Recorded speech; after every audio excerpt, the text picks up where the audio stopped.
manager Chad Tracy taking over for Alex Cora. 6 coaches fired. Jason Varitek reassigned within the organization. This is a lineup that Chad Tracy knows well. He was in his 5th year at Worcester. He's managed 6 of these 9 players.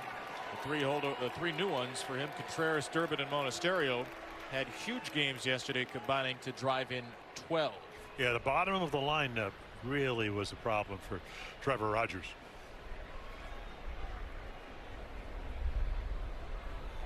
So it's a rubber game for the Orioles, trying to get back to 500, 14-14 with a win.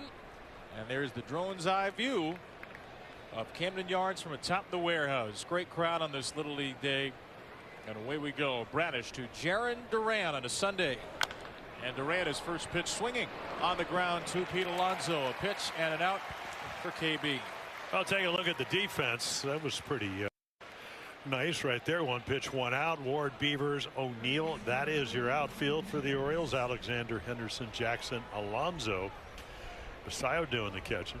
And Adley Rutschman, the DH today. One of the Orioles' hottest hitters. In fact, they were all hot on Friday night. 6 home runs and 20 hits. Orioles had been trending better defensively, but made 3 errors yesterday. Led to 4 unearned runs as Wilson Contreras takes a 2-seamer down and in. There's Craig Alvarez in his first year as the Orioles manager. All these teams 7-7 at home, 6-7 on the road, playing for the first time within the American League East. They'll go to New York, face the Yankees this weekend. There's a really good 2-seamer, that late movement, and Contreras missed it for strike 1.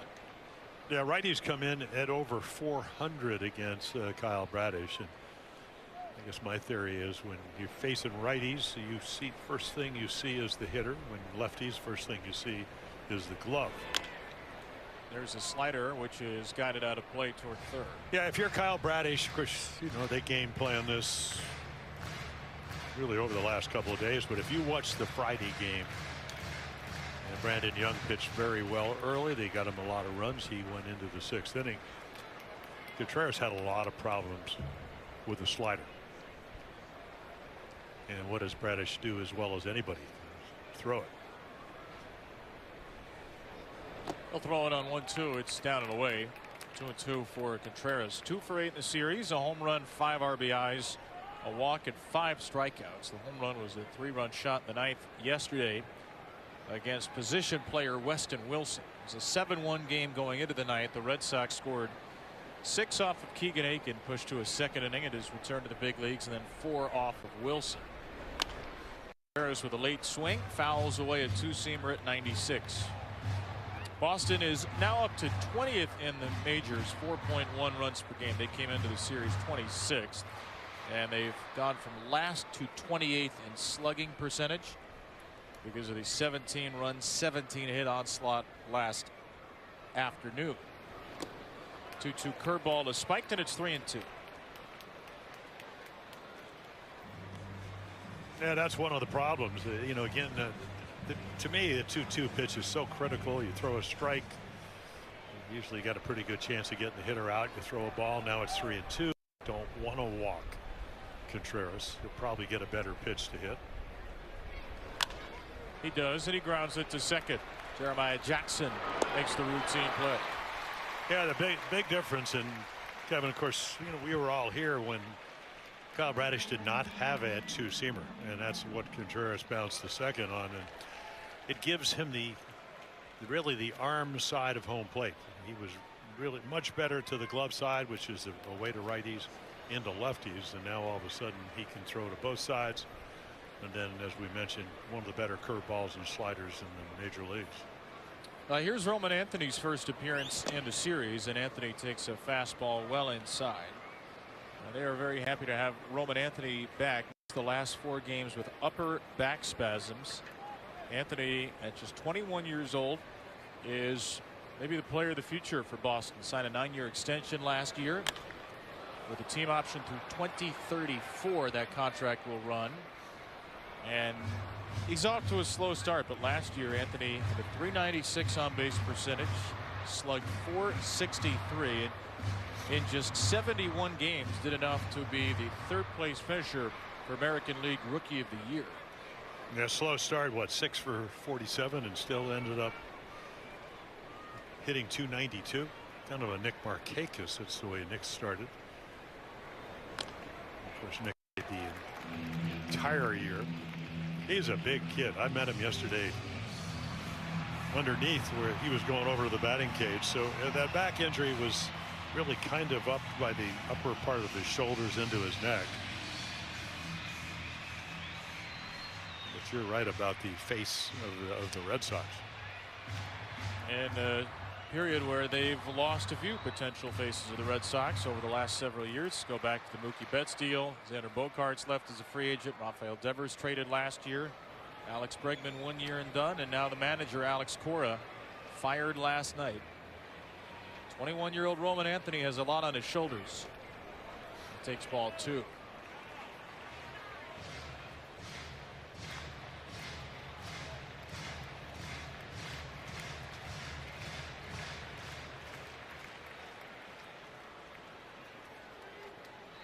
Kids in every section today at Camden Yards, including way up in the upper deck and left. Anthony with the pop-up. Basayo will watch it bounce into the tunnel.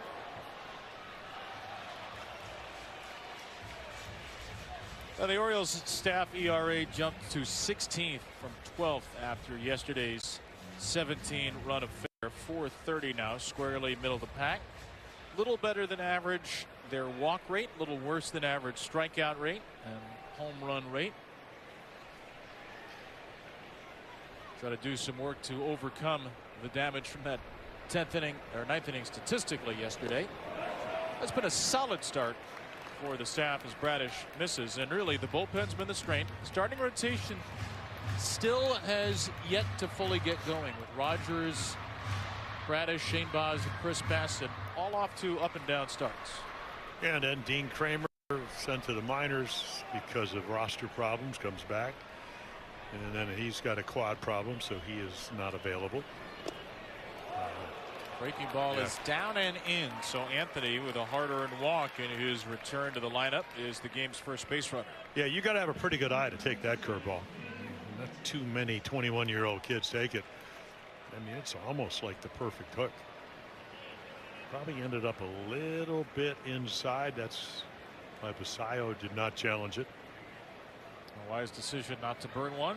Sox have a base runner, and here is Wilyer Abreu.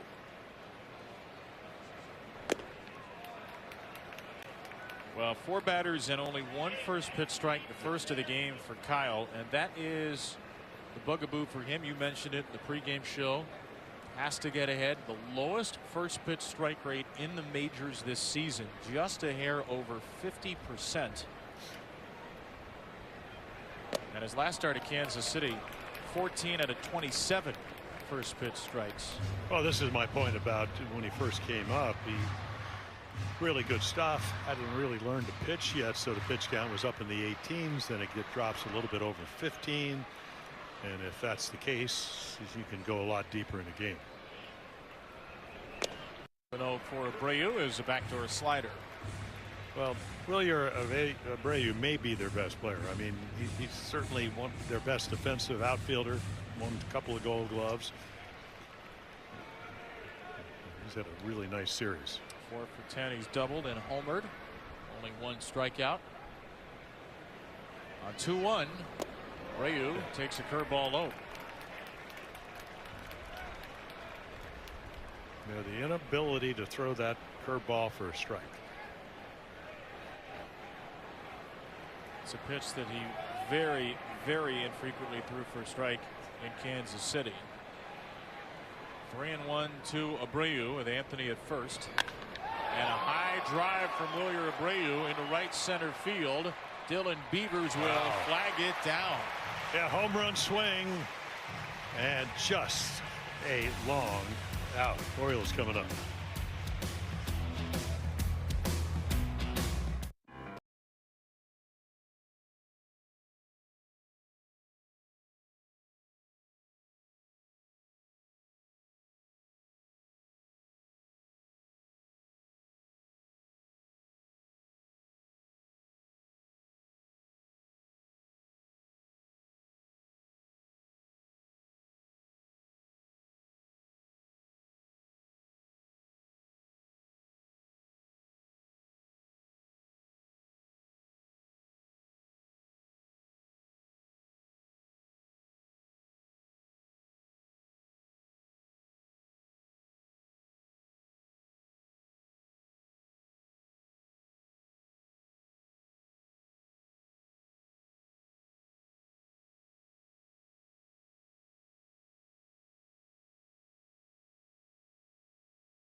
The Orioles averaging 4.5 runs per game, right smack dab in the middle of the pack in baseball. They're tied for 10th in home runs and doubles, and Taylor Ward, the major league leader in doubles, kicks it off.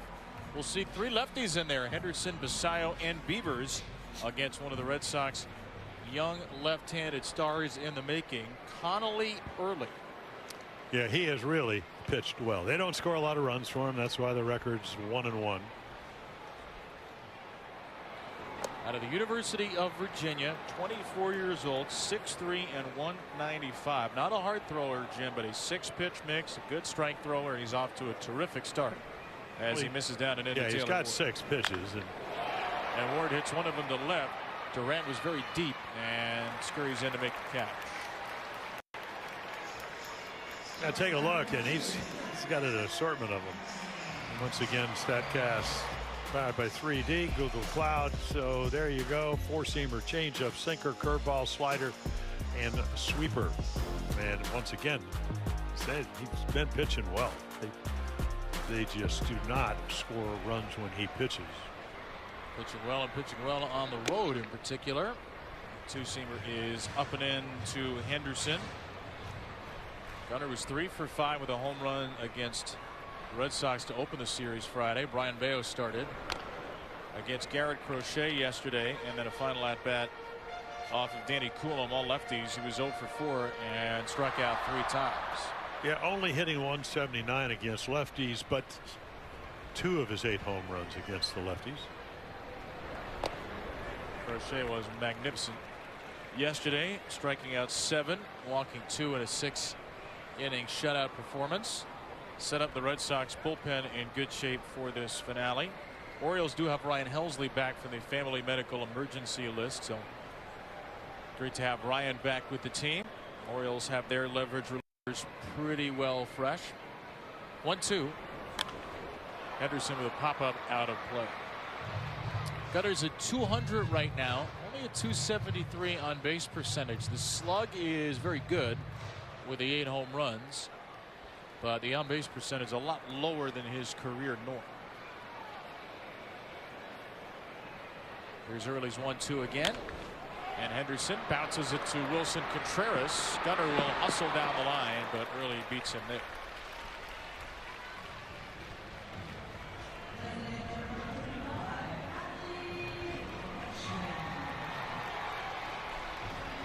So 2 outs on 7 pitches for Early. And Adley Rutschman, today's designated hitter, will stand in. Yeah, his average is just a smidgen under 18 pitches an inning. And again, they do, as we mentioned, they don't score him a lot of runners, so a lot of high pressure innings.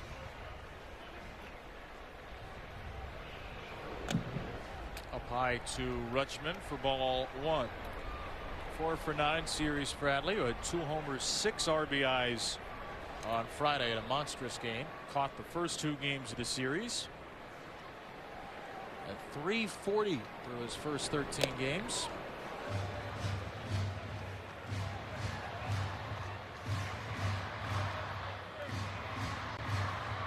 Connolly Early, very similar release point to the former Red Sox lefty Chris Sale. The stuff, of course, much different. And not quite as tall. I mean, Chris Sale was tall, but 6'ish, a little skinnier. They said that Early has put on about 20 pounds or so. They list him now at 215 or so. Yeah. Right through the box. Rutschman has another hit. Adley Rutschman 5 for 10 in the series and continues to rake since his return from injury. Time for a Bet365 player prop spotlight. Bet365, where winning is everything. It's Pete Alonso plus 575 to homer today. Pete's got 3 on the year. He's played now in all 28 games, today being the 28th. Tied for second on the team with 6 doubles. Alonso wants a first pitch fastball. In a season where it's been a couple of steps forward, a couple of steps back for Pete so far. Hasn't strung together a few great games in a row. Has had lots of good games in the series of late, but still searching for that consistent, powerful stretch. Pete puts this one in the air to center. Very routine for Rafaela, and it's a scoreless first inning for Bradish and early.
Saves you space and time. Find your appliance answers now at the Home Depot. You can stream Bassett Plus on iOS and Android mobile devices, Apple TV, Amazon Fire TV, and Roku. Bassett Plus monthly subscriptions are available now for only $19.99 per month. So don't miss a pitch. Scan the QR code or go to MASNsports.com to get yours today. Plenty of kids in the house. Thousands of little leaguers in the house. They're everywhere. I came in this morning and one of the security people said, please don't run over one of the kids. I hope you didn't. No, I didn't. They were all over the place, ready for the pregame parade. Saw a couple of players out there greeting the kids. Appreciate Kobe Mayo and Brandon Young for taking time out of their mornings to do that. Mike Elias was on hand as well. And of course the Oriole Bird. Scoreless to start the second. Kyle Bradish has fallen behind the last four hitters 1-0, and he's 2-0 on Cedon. And Relish, Ketchup, and Mustard were there too. Yes. Mustard won the contest with the most high fives. It's the first thing he's won all year, by the way. Yeah, he needed a moral victory.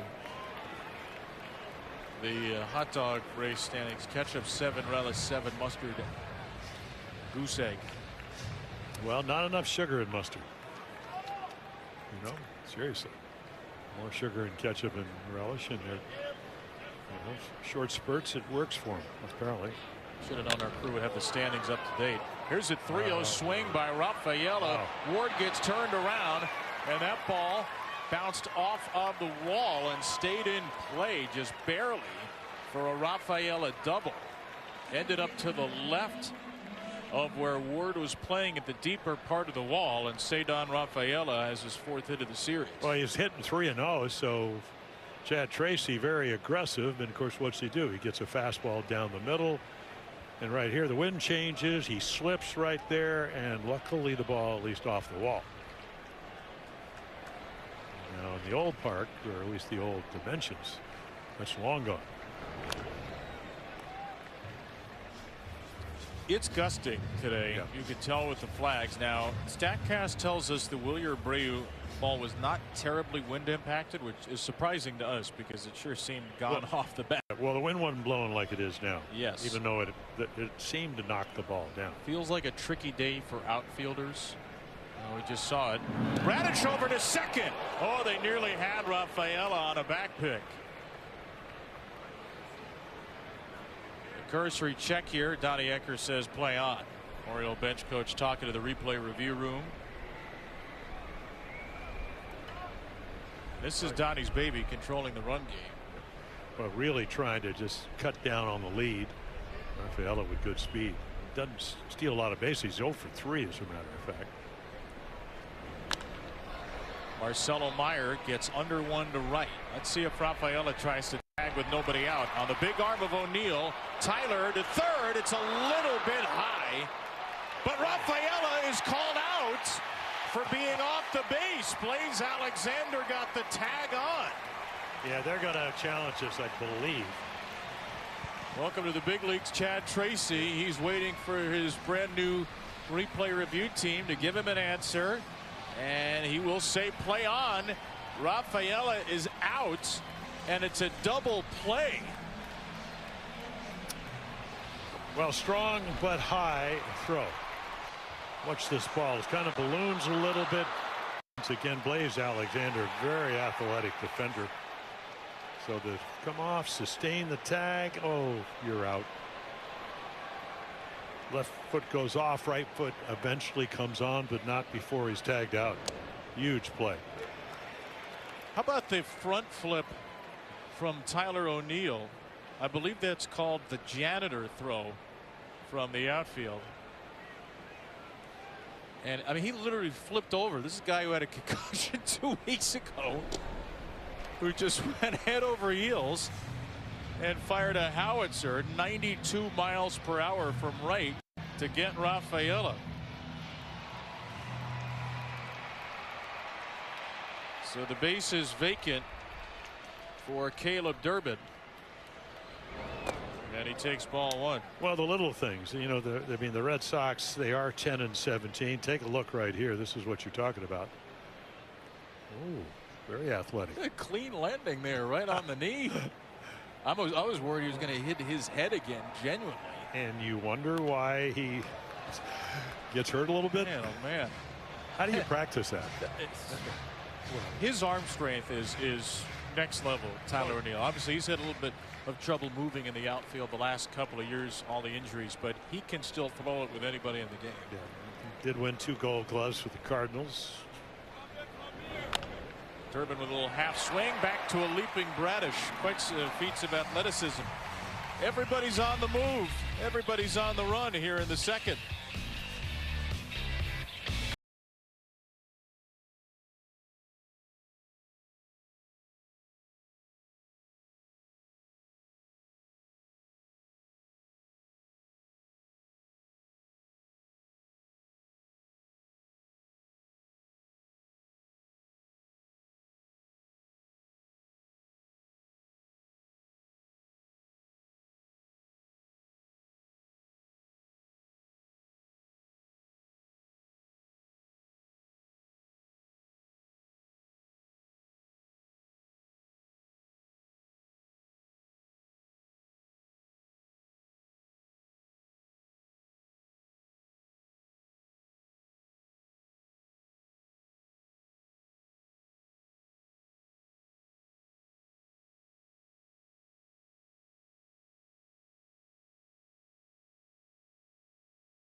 Orioles. Maryland Lottery's fast play contestant of the game, Peter Jardu from Catonsville, has won $500 for being selected. Will win $500 more for every Orioles home run and $5,000 for each show's grand slam hit today. Learn how to be the fast play contestant of the game at mdlottery.com/home-run. Kids Day at the ballpark. We've got Olivia, the junior PA announcer for this bottom of the second inning. Local 9-year-old who just announced Tyler O'Neill at the outfield assist, his hardest throw of the season, and then leads off against Connolly early in the home second.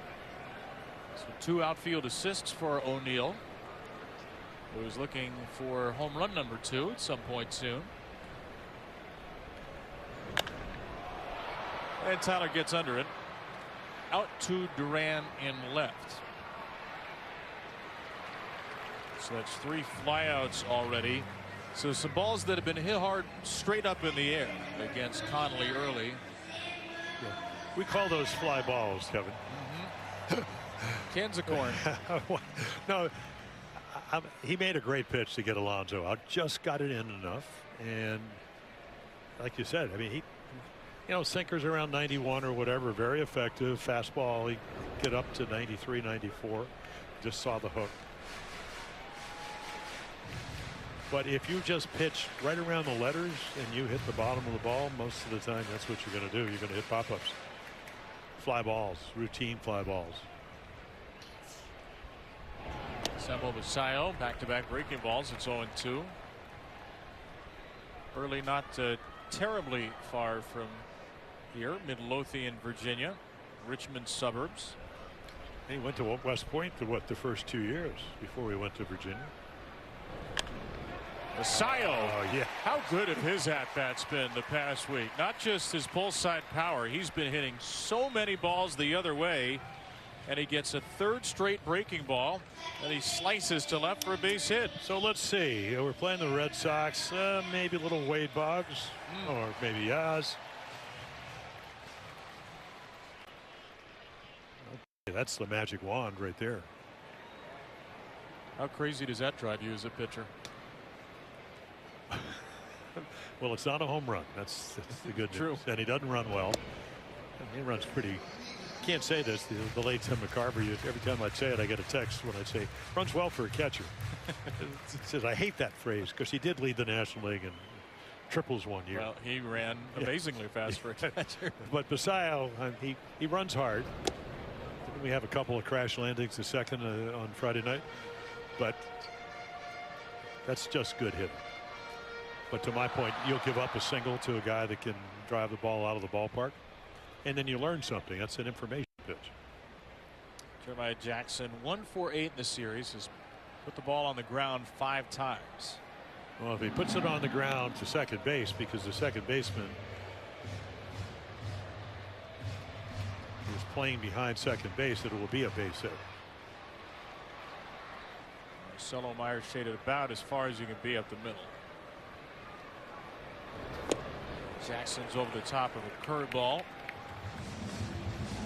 Early will throw curveballs here and there to righties, occasionally to lefties. His sweeper is basically just a left on left pitch. See if he goes back there on 1-2. He does, and it's outside. Pretty good curveball, but just missed outside.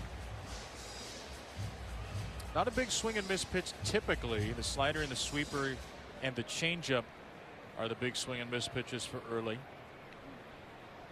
It's a rare deep count for Jeremiah Jackson. See a 5th pitch. And he will foul it off. Well, that's what got Trevor Rogers in trouble yesterday in the second inning was, 2 of the base hits he gave up. The doubles were 3-2. So you see 5, 6, 7 pitches. And then the other one was 2-2. So you see at least 5 pitches. And the more you get to see, at least as a hitter, the more you hope you can adjust. Jackson, chopper to shortstop. Hit it to the wrong infielder. Monasterio starts a double play. That gets Connolly Early out of an inning where he faces the minimum.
Orioles baseball on MASN is brought to you by Papa John's, helping you save big with their Papa Pairings menu.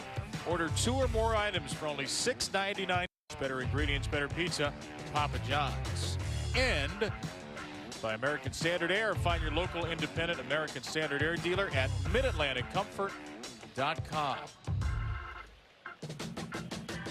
Another day where you have to layer up out here. 53 at first pitch. Well, there's been up and down all throughout the first month of the season. But thankfully the Orioles have so far avoided the rain. They moved yesterday's game time up 4 hours, and that was a good decision, it turned out. The finale of 3 with the Red Sox. To the winner goes the series. And the spoils, yes. And as you mentioned, on a couple of occasions, first series against the American League East. I know people say, well, you don't watch the scoreboard. Well, you do watch the standings, and you do watch the scoreboard. You know the Yankees are playing well. They won 9 of 10. So it behooves you. New manager, a lot of things going on with the Red Sox, not playing well. Score a bunch of runs and pitch well and win. That's what good teams do. You just saw the new manager, Chad Tracy, 3-1 to Connor Wong. It's not the Chad Tracy who played for Diamondbacks, Cubs, Marlins, and Nationals. This is a different Chad Tracy. Never played in the big leagues. Was in the minor leagues with several teams, including the Orioles in 2014. He's been the manager at AAA Worcester for the last 4 full seasons. That pitch is deemed ball 4 by Alex Tosi. It was a little bit high. Yeah, a little hanging slider. There is what you were talking about. Coach Taylor Ward briefly in the Angels organization 2015 to 2021, right around when Taylor was drafted, has been very, very well liked and well respected. And talking to Cooper Boardman, who's doing some of the games on radio for the Red Sox, also does radio for the Worcester Red Sox, Cooper said he is about as well liked as you can have a manager in AAA, and there's nobody who could be ready for a spot like this, getting removed from yesterday's Worcester game to come up here and take the big league job. But he feels like, and people around Chad Tracy feels like, he'll be as well prepared as anybody to do it. And his father, Jim Tracy, is a big reason why. Jim was a major league manager with the Dodgers 2001 to 2005, 2 years with the Pirates after that, and then 4 with the Rockies. So Chad Tracy has been around the game for a long time, and we mentioned this earlier. 13 of the 26 players on this roster Chad Tracy managed on the active roster in Worcester. That's not including some of the players who would have gone there on a rehab assignment. 2 strikes on Andrew Monasterio at a huge game yesterday. And Monasterio pops the ball up into shallow right. Jackson is there. Yeah, so strike 1, you get the 2 strikes in a hurry, and of course he got one of the key doubles early on, and then you get him out with a good slider. You get to pitch on your terms. So once through the order for Bradish, he has not struck out a batter. Well, it's hard to strike people out when you're constantly behind them, and I mean, you just doesn't. Looks like he's a little more upright, and arm is maybe a little lower, especially the slider looks flatter to me. You fix that by changing the arm angle, or you fix it by changing sort of your spine angle, your body position? Yeah, exactly. Maybe your head angle. Another ball 1 to start a batter. Jarren Duran ahead in the count. When you fly open, what happens? Everything goes left. The arm drops just a little. See, much more direct there with a 2-seamer.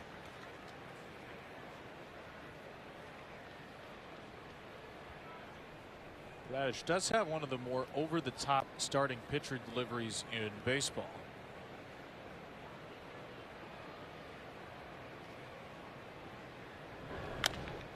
There's a bouncing ball to second. Jackson shovels. Henderson zips it.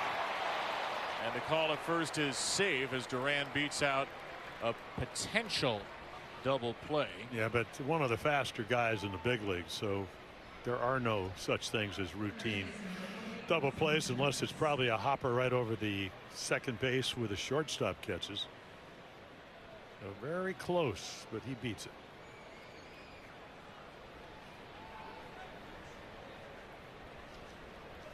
Well, 5 of the first 10 Red Sox hitters have put it on the ground. 2 walks in there, so 5 of the 8 batted balls have been ground balls. It's a good sign for Bradish as he faces a good power hitter Contreras. Duran runs, Basallos throws a little high, and Jackson's tag is a little late. Jarren Duran with his team leading 5th steal in as many tries. Well, you got a guy that a couple of years ago stole 35, and one thing about Basallo, he's got a strong arm, but to your point, it is a little high and it allows the fingertips to get in. A little bit lower, probably slaps the tag on him. And Duran now has 5 of the Red Sox 17 steals, and he's in scoring position for Contreras, who's been the Sox best hitter early. Backup slider is a strike. Well, 304 with runners in scoring position. So, but again, the formula to him is do not throw him fastballs if you can keep from doing it. Much better fastball hitter over 300, breaking balls about 130. And even the hanger he misses.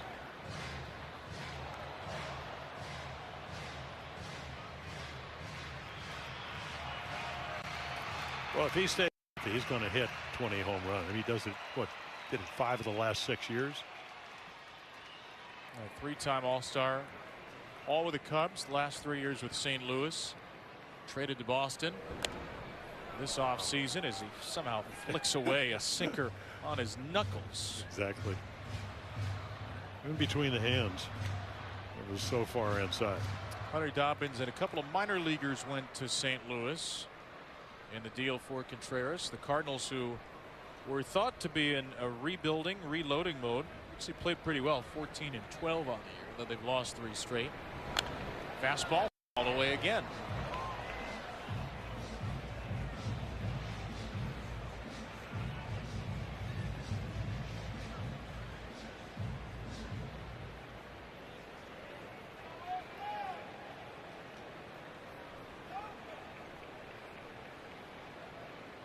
Three straight foul balls by Contreras. That one spiked, kicks away from Basallo. So much movement on that curveball. It's a wild pitch, and Duran's at third. Yeah, right over the top that you talked about. 12-6, bounces it way out in front. I mean, he does get the body in off at a little bit of an angle. You can see him anticipate it when seeing the ball's only going to go about 59 feet. Basallo did such a great job last start with Bradish, blocking a ton of balls in the dirt. And here's another one. An over the top delivery that Kyle says goes back to when he played quarterback when he was younger. Got a little late movement and cutting action from that. Styled it in consistently in his playing career. Added a slider 5 years ago. But he's trying to find the release point, trying to find the command now as Contreras takes time before 3-2.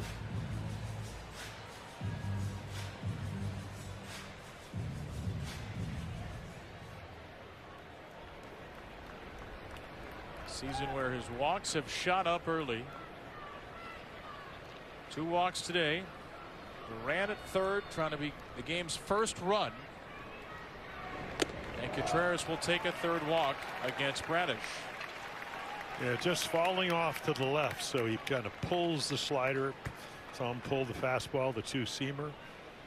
Just kind of going left. You got to try to stay closed just a little bit, and that's hard to do. It's kind of like when you're playing golf versus on the range, and you wonder why they're going left and right into the pond, out of bounds. Hard to make adjustments. Let's see if Kyle could save par. Roman Anthony takes a low strike. Basallo was moving because Contreras mimed a steal. By the way, it's very hard to steal against Kyle Bradish, which Duran did. In Kyle's career, base runners have only stolen now 6 out of 11 bases, 11 tries. And back-to-back breaking balls get ahead 0-2.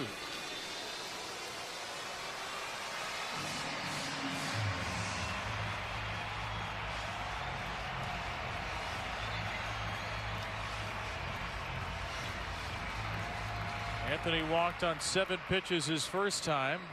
Bradish at the doorstep of getting out of the inning. Can he, like Trevor Rogers yesterday, find that 2-strike finishing touch?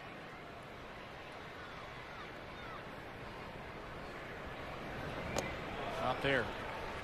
But again, go back to Trevor Rogers gets ahead and then ran the counts on 3 occasions in that second inning to either 2-2 or 2 other ones 3-2.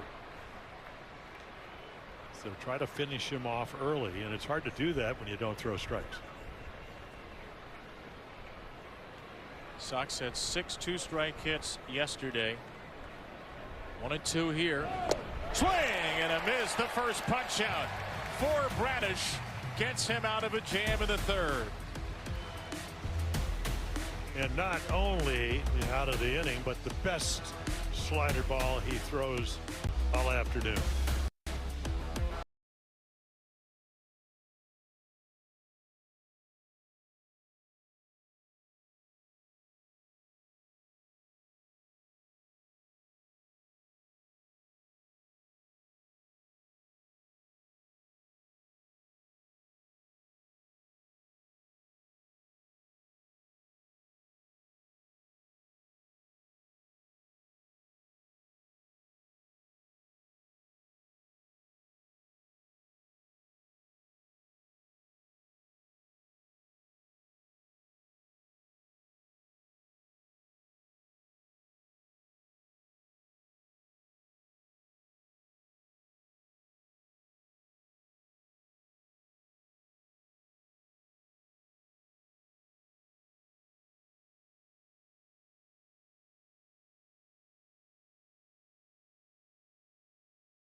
Xfinity. Imagine that. Birdland's Summer Music Series presented by CFG Bank kicks off Saturday, May 9th at Camden Yards with Nelly, a post-game live concert. You can jam from your seat or upgrade to a field pass to get even closer to the action. Learn more at Orioles.com/tickets. Did you putter that concert by any means? Or? I can't reveal that. You know that. Okay. Yeah, the Athletics will be in town. Talk about a good young ball club. Playing well. Great young talent. You think Nelly knows how to cover all the small things? Hot in Here, followed by some Blink-182. Maybe that'll hop up. Now we got to get our friends from Here's to the Night back. That's who I jammed with years ago. Dylan Beavers will take down and away for ball 2.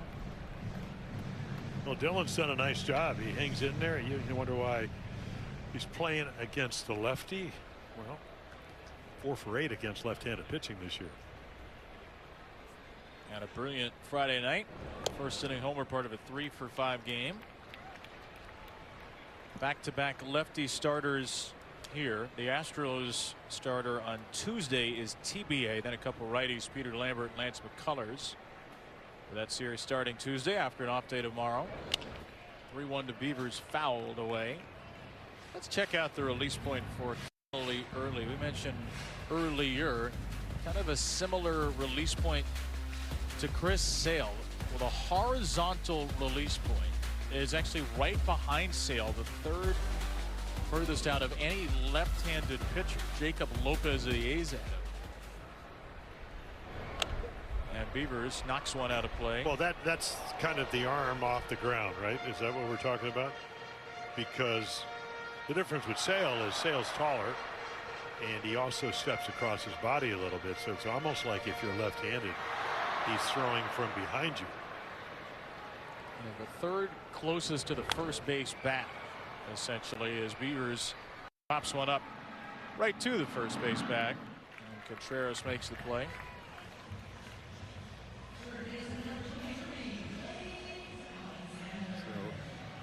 first base side. And pretty good result. That's what we heard about in Kansas City. Weston Wilson was facing Matt Strahm. He said Strahm was so far out, it was like the ball disappeared into the second baseman's jersey. Second baseman Marcelo Myers right up the middle here, so we'll see if Blaze Alexander can pick it up. Ball 1 to Blaze, who was 0 for 2 yesterday. Kobe Mayo gets a day off, at least to start. Trying to get Blaze Alexander going. He's 0 for his last 12 since last Sunday.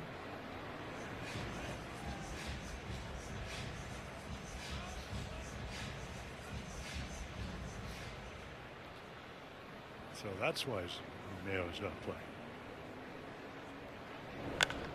Blaze, oh, that's an absolute rocket, and it's a great swing, but it's right to Caleb Durbin for the out. That's all you can do. Have a quality at bat. Mayo has been one of the hotter hitters, and just there you go. Right to left. Hooked. Hardest hit ball of the season for Blaze, results in a lineout. There has been for sure some bad luck on Blaze's side. If you look at the expected average, it's the second largest gap in baseball, actual and expected, but now 0 for his last 13. 2-0 for Taylor Ward. Well, our good friend Boog Powell texted me today. Remember when guys used to say, "Hey, Boog, hang with him?" He said, "I'll tell you what, I'm sure hang with him. I want base hits. I'd rather have a jam shot somewhere." Our Xfinity Power Connections, Taylor Ward. 55 times on base. Only Yordan Alvarez of the Astros has reached base more in the majors. 13 of those are doubles, the most in Major League Baseball. And Taylor 4th in the majors now with a .430 on base percent. Yeah, I'm looking at that, wearing out lefties, 357 against left-handed pitching. See if he gets a good pitch here to hit 3-1. He doesn't, and he's on base for the 56th time. Well, that's respect. You know, the 3-1 curveball, Andrew Bailey looking on. He is one of the coaches that survived the coup, so to speak. Former Major League pitcher. Teammate of their general manager, Craig Breslow. Alex Cora and 5 coaches were fired after last night's game. It was really 6, it sounds like. Jason Varitek was officially reassigned. Varitek, the game planning and run prevention coach, has been reassigned to a new role within the organization. However, it sounds like he may not be sticking around the organization. Folks around here think we may not see Jason Varitek stay with the Red Sox for long. And his wife Catherine tweeted today, "Thank you for the love, support, and loyalty you've shown to my husband for the past 3 decades. Forever grateful." Doesn't sound like the post of someone whose husband has just been reassigned, so we'll see if anything changes with Jason Varitek's role. It kind of sounds like a PR move to me.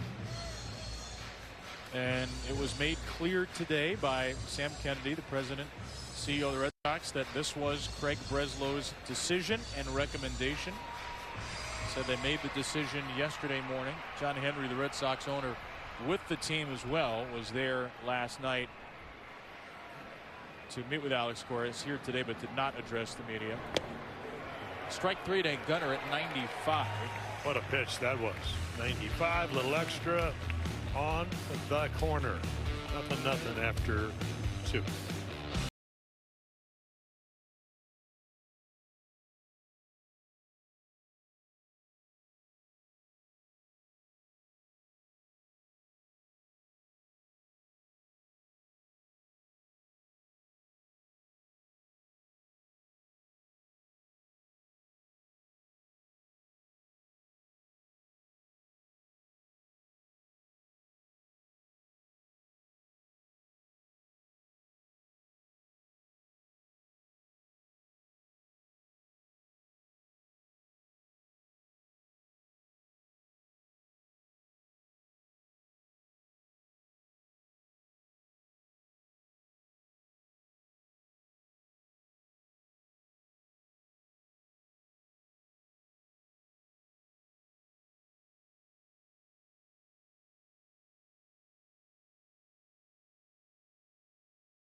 Fourth inning of Orioles baseball is brought to you by Central Atlantic Toyota dealers. Shop Toyota for legendary style and reliability, and check out the all-new RAV4 at toyota.com.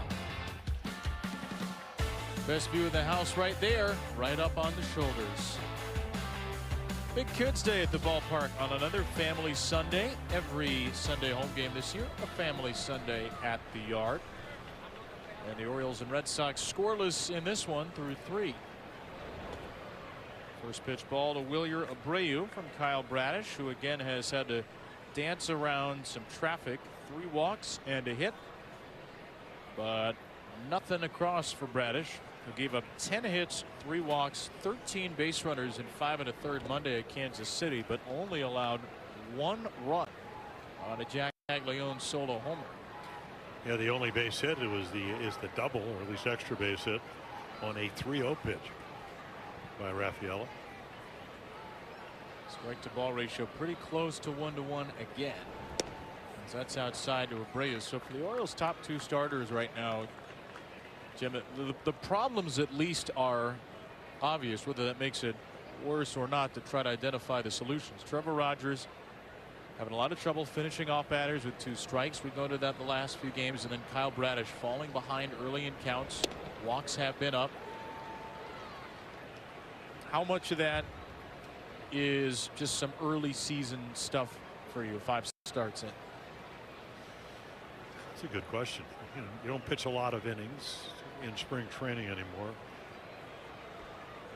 But it really hasn't been as bad as you would think. It's almost, you feel like sometimes, I mean, I look at Alonso when he's hitting and I'm saying, you know what, he's tentative with the strike zone because of the ABS. Maybe pitchers are that way too. Feel like you have to be more exact, and when you try to be more exact, you're not as free and easy. I mean, there's just all kinds of it. This is not the same guy that we've seen even last year coming back off the Tommy John. At least as being aggressive in the strike zone. Cedar Rafaela tries to butt after a 4-pitch walk, and then Basallo picks off Abreu. The Red Sox second out on the base paths today, and a great snap decision by Sam Basallo. Chad Tracy says, well, we didn't do that down at AAA Worcester. Heads up play. Heads up tag by Blaze Alexander on the overrun, and then right here he's Basallo from one knee, who's got a really strong arm. Back picks him.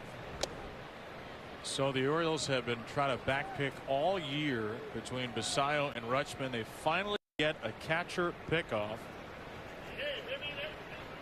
Basallo, who has caught 3 base stealers, gets the pickoff and wipes the bases clear. Are you surprised, by the way, after a 4-pitch walk, Rafaela tried to bunt? Yes. After he almost homered the last time.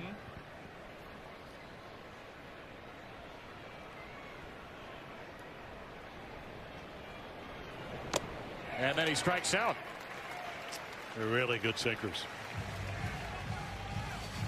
This time he gets ahead, and then he finishes them off. So much easier to pitch 1 and 2 than 2 and 1. Feel like you can aim for the corner, and he gets it close to the outside corner for a strikeout. So 2 Ks for Kyle. 2 out, nobody on. Marcelo Meyer, 23-year-old second baseman, flied into that double play to right field in the 2nd inning. And Meyer's first pitch hunting rolled over to Jeremiah Jackson, his 2nd, and it's a quick inning. Just 10 pitches for Kyle Bradish, who's through 4 scoreless.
This copyrighted telecast is presented by authority of the Orioles and may not be reproduced or retransmitted in any form. The accounts and descriptions of this game may not be disseminated without the express written consent of the Orioles. Mustard's now literally turned around in the hot dog race. Roy Wrong Way Regals. Mustard homage. He's now 0 for 15. Catch up with an 8-7 lead. I have a proposal for next year's hot dog race. Can I sell you on one? Sure. A couple of years ago it was Relish who didn't win until the very end. This year it looks like it's going to be Mustard. How about next year one of the hot dogs just wins like the first 79 races and keeps everybody on their toes? It's like Ketchup 79, Mustard 0, Relish 0, and Mustard and Relish take each other out in more and more agonizing fashion until the last homestand of the year. That would get people's attention. That would really cause a ruckus in the city. You really think that? I'm just running it by you. You're my quality control expert. Really? You're my run planning and game I might have to prevention take a couple coach. days to dwell on that. Yeah, poor Mustard.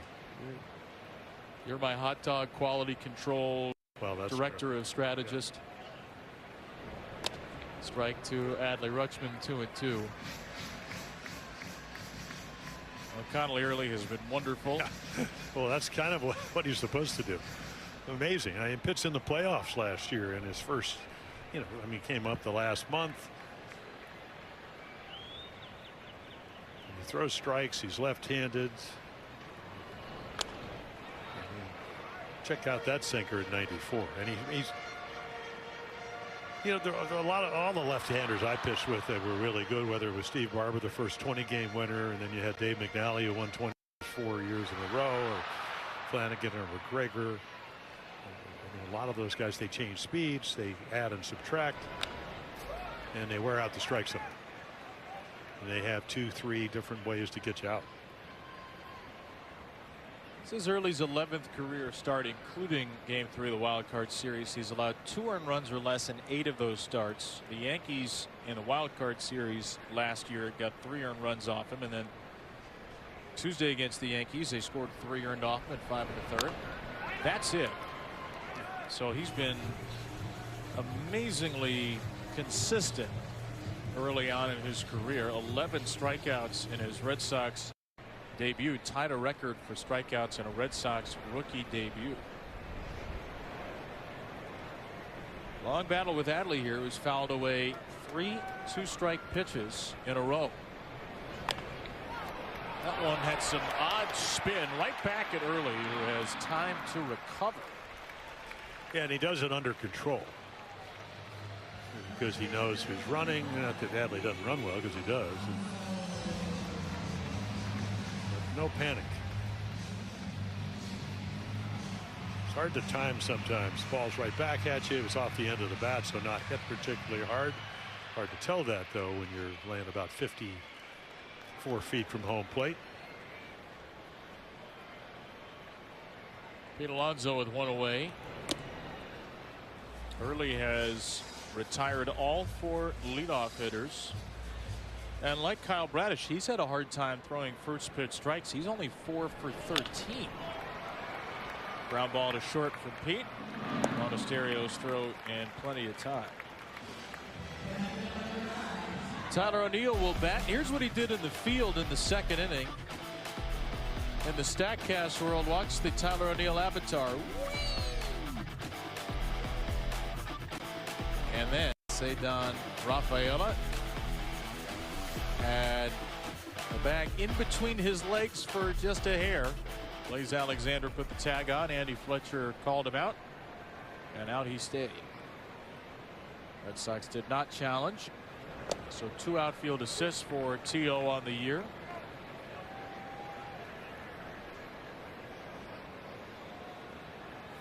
It was Blaze who did a good job getting the tag on as quickly as possible in the 3rd. O'Neill squibs one off the end of the bat as well. Well, with the way Early is pitched and the way Bradish can pitch, those are little plays that become huge plays. And lead off double on a 3-0 pitch. Red Sox looking, I mean, after putting 17 runs and 17 hits on the board, looking for offense, and 2 times they've already made bad base running plays.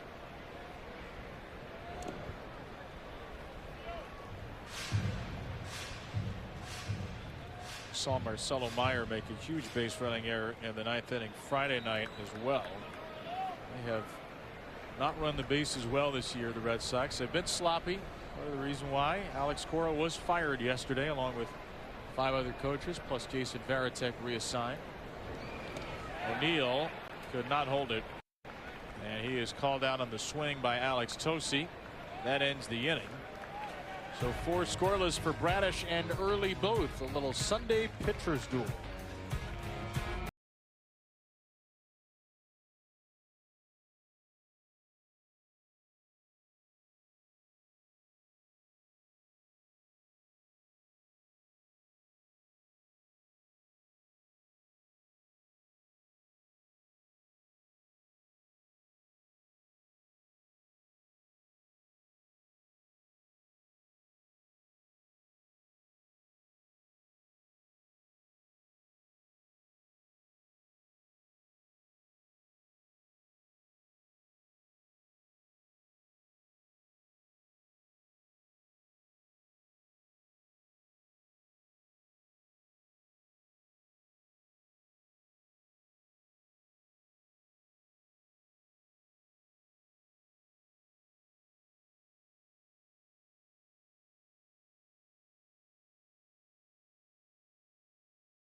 Join us tomorrow night for the inaugural Orioles Farm Report, a monthly deep dive into the O's minor league system, featuring exclusive interviews with top prospects and insights from minor league experts around the game. It's tomorrow night at 8 p.m. right here on MASN.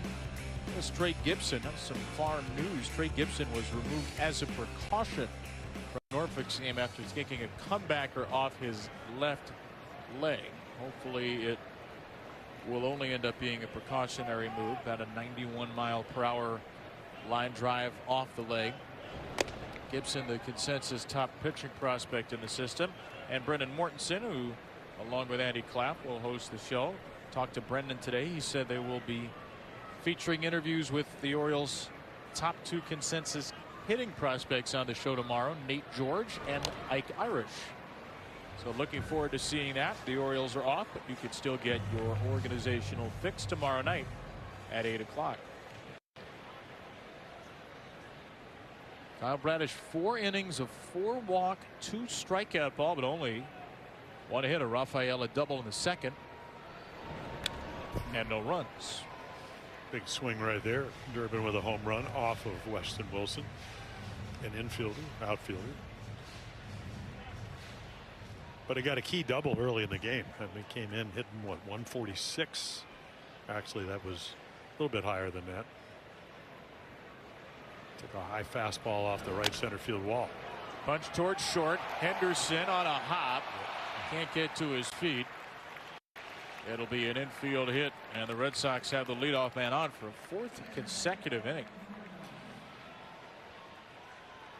So now let's see how they play it.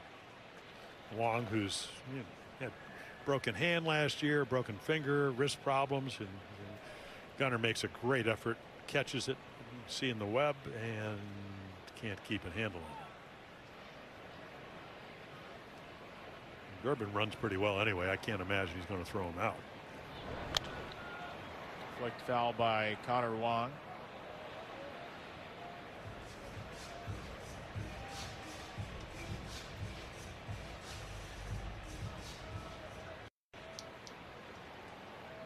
Durbin now 4 for 9 in the series. 2 walks, 2 extra base hits.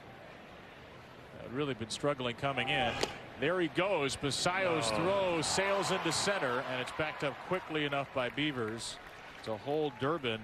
That's 2 steals against Kyle Bradish today. Well, that's also any kind of throw. But if we're standing up here above and you can just see Samuel Basayo, again, only 21. He just rushes. And he can't quite get the arm up, so he can't quite sink it up, and then boy, just kind of heaves it into center. Again, a big guy, as he progresses, he will have better footwork. Certainly has a lot of arm strength. Now the runner at second, nobody out. Wong fouls away strike 2. Yeah. Alonso had crashed down expecting a bunt. Yeah, Wong's job to do right here is hit a ball to the right side.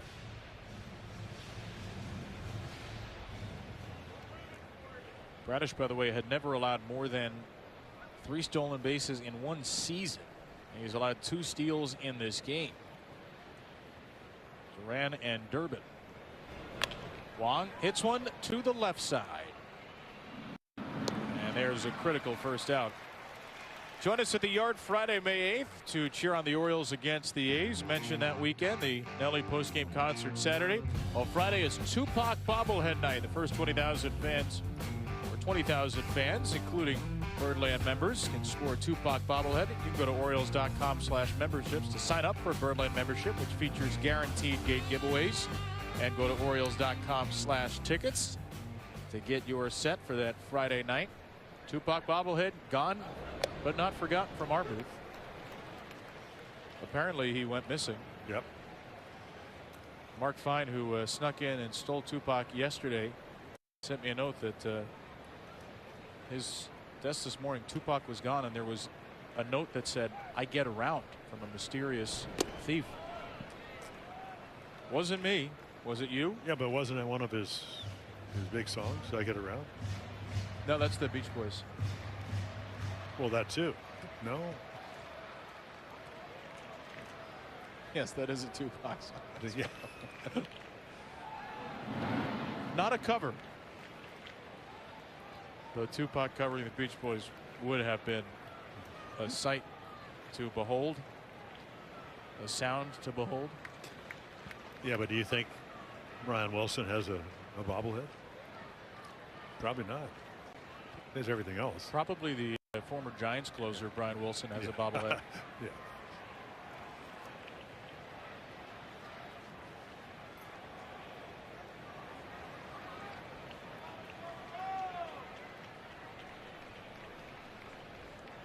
One for Andrew Monasterio, popped out to second his first time. Durbin with a big leadoff second, bounces back to the bat.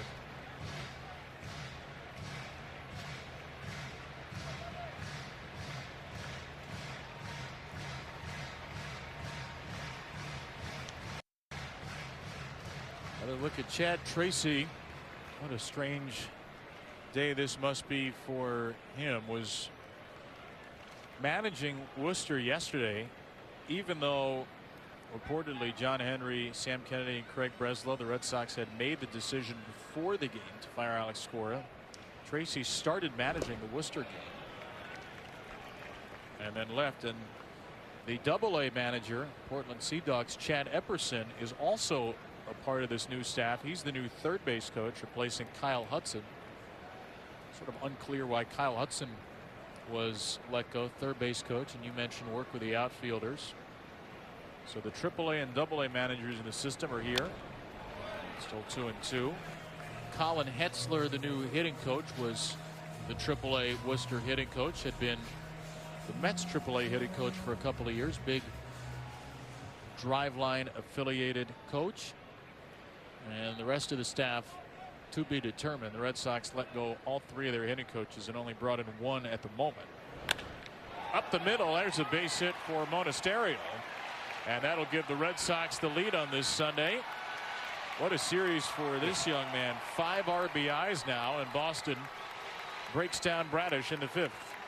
Well, a couple of doubles and a home run yesterday. 2 for 9 with runners in scoring position, and then right down the middle. I don't know if it was a sinker or not, but it didn't sink, and chance to play and taking advantage of it.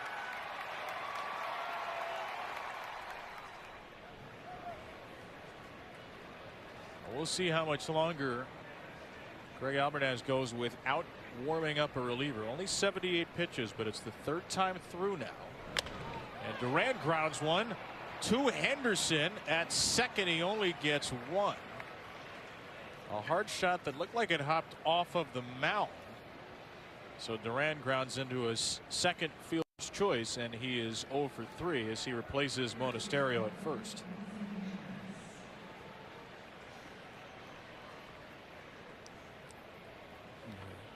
A little bobble and thinking about two, but Durant runs so well. So once again, does he steal a base, or at least attempt to steal one?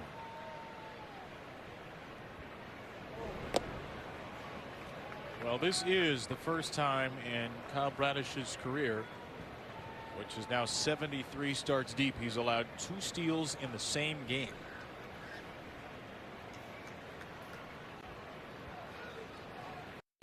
There's Duran from high atop left field. Love that view from the drone we have this weekend.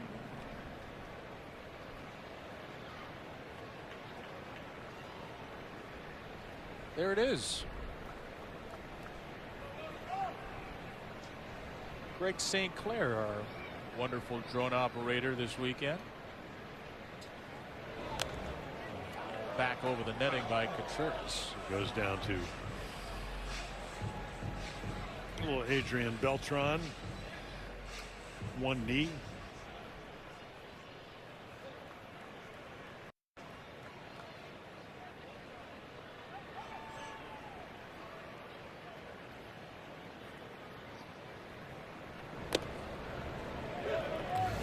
Two for Contreras. Pitch is called a strike. Batter's challenging. All right, our first challenge of the day comes in the 5th inning. ABS powered by T-Mobile. That is a strike. The Red Sox lose their first challenge. So Alex Tosi had gone unchallenged until now. For the year? Well, for the game. Just for the day. Yes. Okay.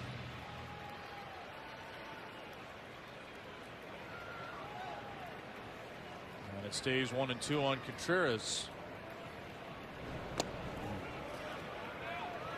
Again, once again, the slider, to me, I have to look at whether it's a little more horizontal than it used to be vertical. Because that's a pretty good pitch, except it just starts it on the corner and it stays outside. Contreras, way up in the air, out to left center field and long gone. Well, that's why they got him. And once again, he gets a hanging slider. Back-to-back days with a home run for Wilson Contreras. The Sox have found their offense this weekend, and they've scored 3 in the 5th to take a 3-0 lead. Yeah, fastball to Monasterio for the first one, and then you can see the target down, and you can see Kyle Bradish hang his head because he knows it's out of here.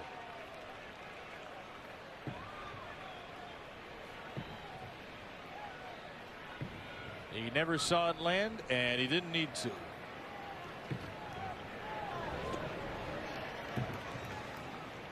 Felt like such an important inning for Bradish because Ryan Helsley, Rico Garcia, and Grant Wolfram are all on 4 days rest. Anthony Nunez on 3. The Orioles high leverage relievers are all well rested, and they have an off day tomorrow. You felt like if they could get 5 or so out of Bradish today, they could shorten the game from there.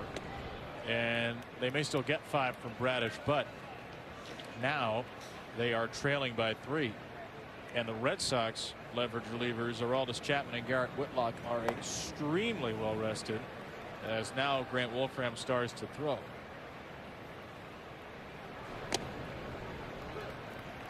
And it's certainly not to say that Craig Alvarez should have taken Bradish out by now. Pitch count's low.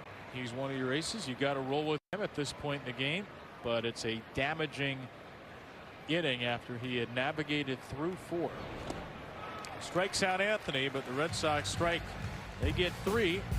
2 on the big swing by Contreras.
Come see us. Let's all play ball. Don't miss it. Play ball weekend is coming up June 5th through the 7th. Major League Baseball encouraging kids everywhere to get out and play. You can visit playball.org to register for a free event near you today. Looks like some kids found their camera during the parade.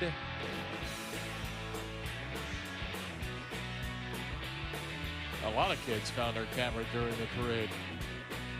Like one of those nature documentaries where the Wolverine comes up and looks at the camera, or the fox.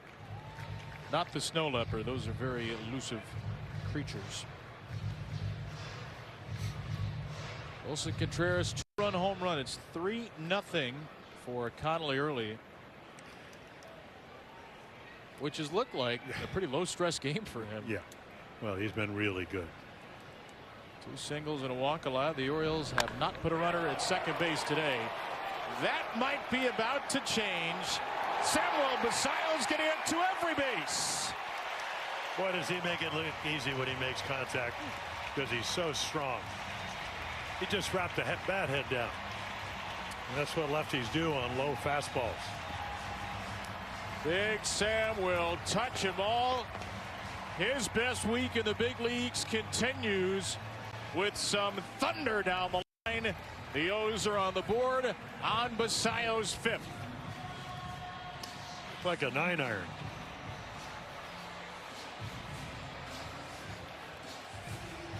Starting against a very deceptive lefty. He's poked a single to left and then hit a thunderous home run to right. So a 3-1 game right out of the chute in the 5th. Basallo, since the start of the Royal Series, 9 of 14, a double, 2 homers, and 3 walks. Well, the impressive thing is he came in 2 for 14 against left-handed pitching. So now he's 2 for 2 today, as you mentioned. So he's now 4 for 16. Numbers dramatically get better. That's his first home run off a lefty this season. Jeremiah Jackson strikes out. Let's go back to the home run.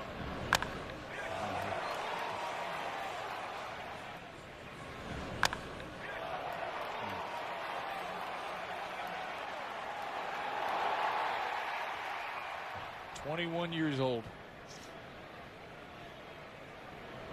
Just built different.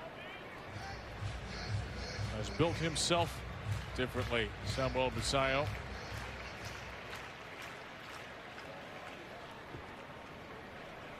He's still never faced a pitcher younger than him. And that is an insane thing to consider.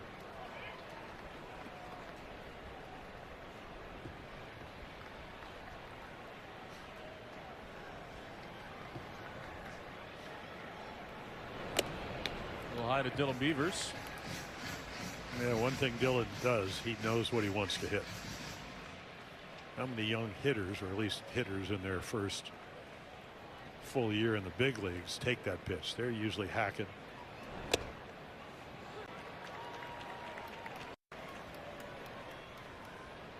How many that you played with? Who comes to mind? Young hitters that would take that pitch? Not too many. And you played with a lot of good ones. Beavers to left center field. Rafaela calls off Duran.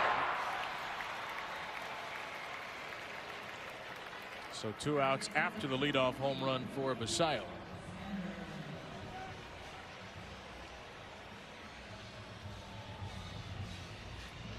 Here's Blaze Alexander trying to snap an 0 for 13. It's the hardest out of Blaze's career, that third inning line out to third.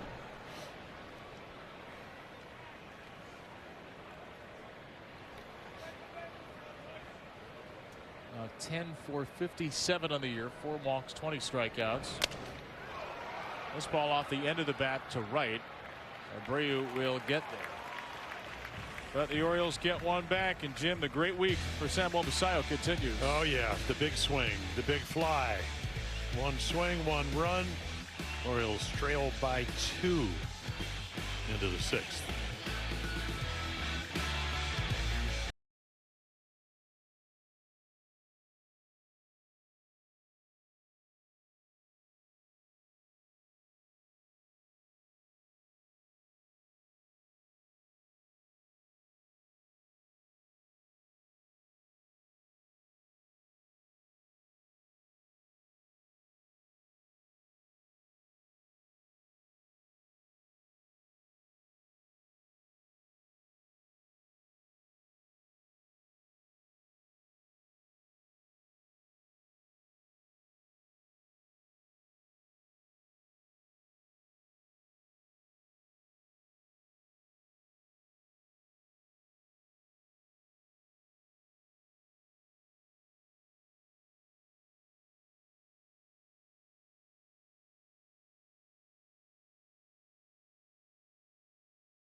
Well, Sunday, May 13th, join us for Mother's Day as the Orioles take on the Athletics. 20,000 fans receive a denim crab cap presented by Giant Food. Orioles.com/tickets. That's Sunday, May 10th. What a weekend that's going to be. Tupac bobblehead Friday, Nelly postgame concert Saturday, and Mother's Day crab cap on Sunday. All the scoring in the 5th so far. Red Sox lead it 3-1 as the Orioles turn to the bullpen for the first time. And Grant Wolfram. Yeah, all 6, 7 of them. Hard thrower, pitched well, hasn't yet to give up an inherited runner. Strikes out about 35% of the guys that he faces.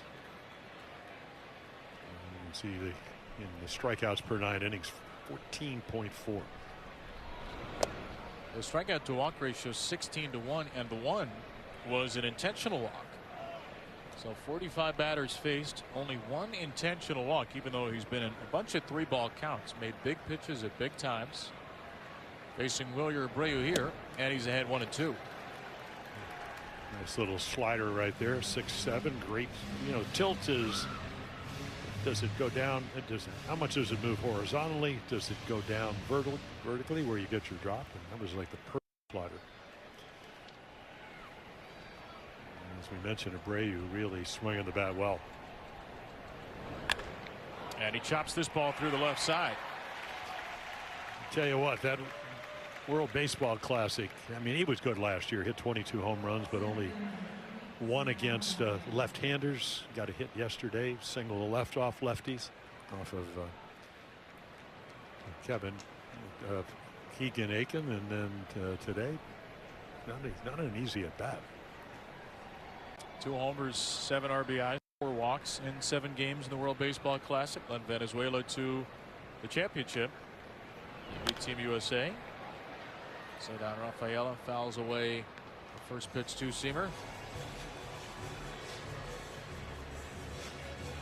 Well, they moved him up in the lineup. He hit what, 5th Friday night, 3rd yesterday. Today he moves up to 4th.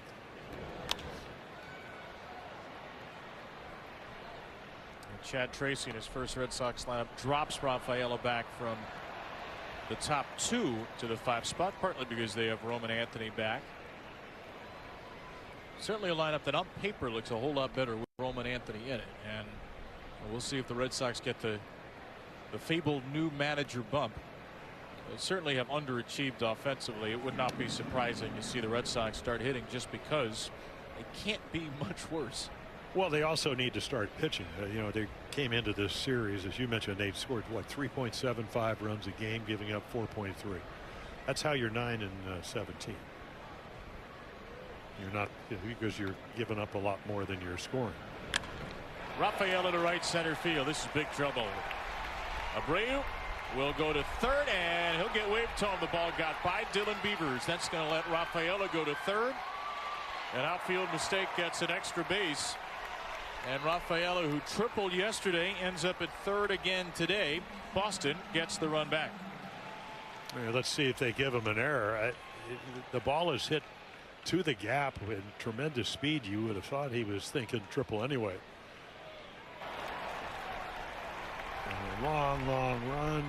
Can't quite get it. It will be a triple. Back-to-back days with one of those for Rafaela. Beavers only his 3rd career start in center field.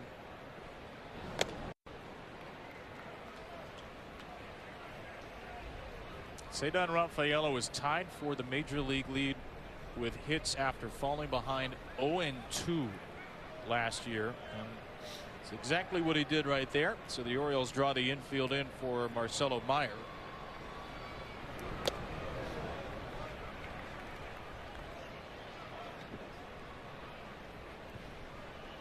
That's Jason Bourgeois, the outfield coach.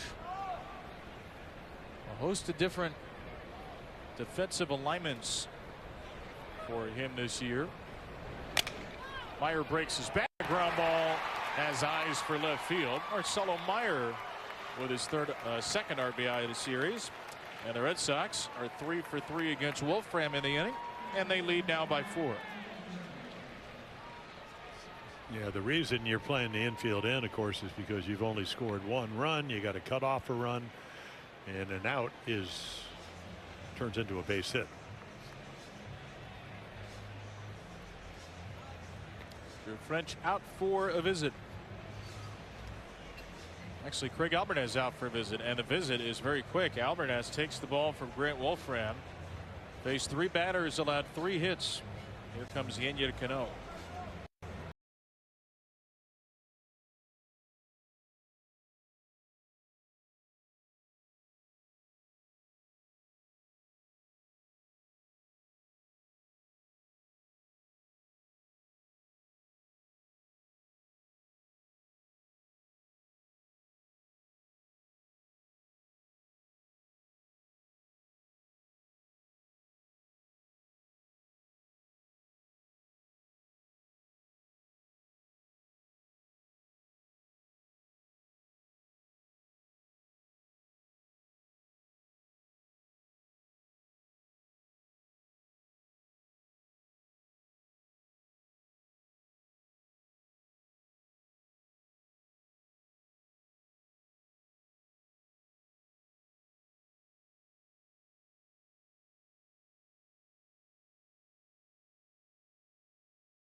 And now our Jiffy Lube pitching change, brought to you, of course, by Jiffy Lube. Get a 15-minute oil change plus over 15 courtesy services with no appointment.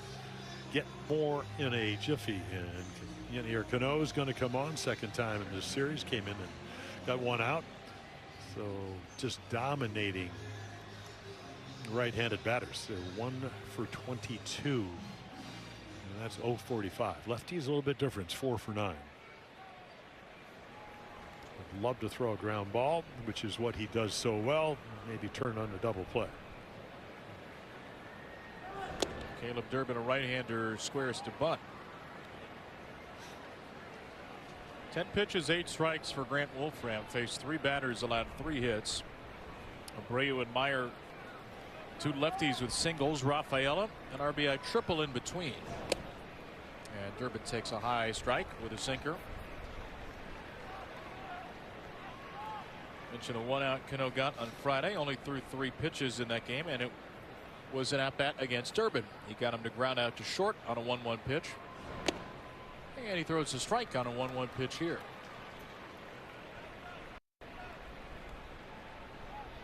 So a scoreless game into the 5th. The Red Sox get 3 in the 5th against Kyle Bradish, 2 against Grant Wolfram. There goes Meyer. Pitches outside. The Red Sox have their 3rd steal of the game. Marcelo Meyer with his 2nd steal of the year. Well, you're trying to generate offense, and if you have guys that can run,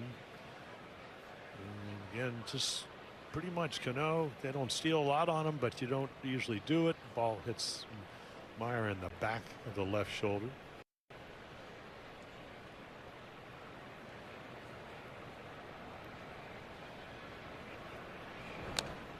I wonder how much of this is a game plan thing versus how much of this is a new manager trying to come in and say, here's the way I want to play. Let's be aggressive.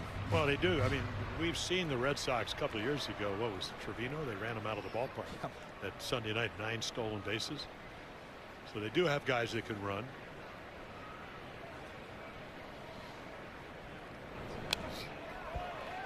And the other thing is you're not scoring a lot of runs. And I forget yesterday, that was an aberrational game. But again, if you're struggling for runs and you have speed, why not try to use that as a way to maybe springboard your offense? Durbin fighting hard here. Has fouled away 3 2-strike pitches. Well, he'd love to get a hit. He'd also like to hit one to the right side, and then the Orioles will play their infield in again.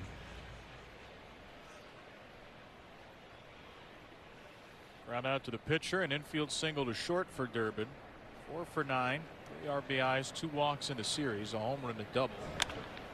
This ball shot to the right side. It's booted by Jackson. Durbin will be safe at first.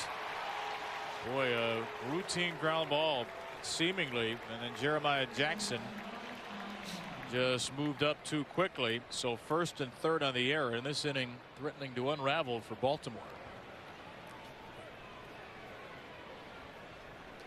You know, 3 base hits and an error, and you're right about being routine. I mean, it looked like he looked it right into the glove, but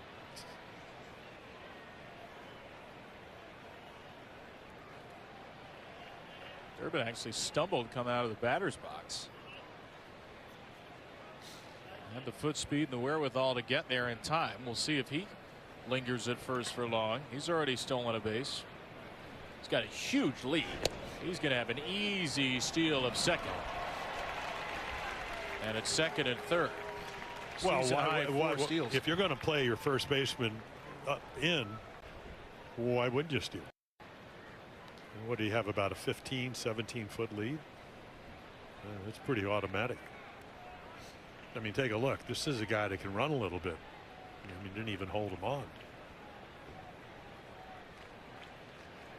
So Connor Wong chases a slider for strike 2. And a good one.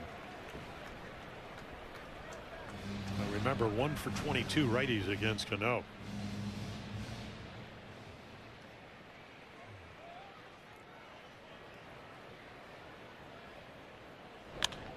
Ground ball to short. Diving Henderson gets to it. Looks at 3rd. Gets the out at 1st.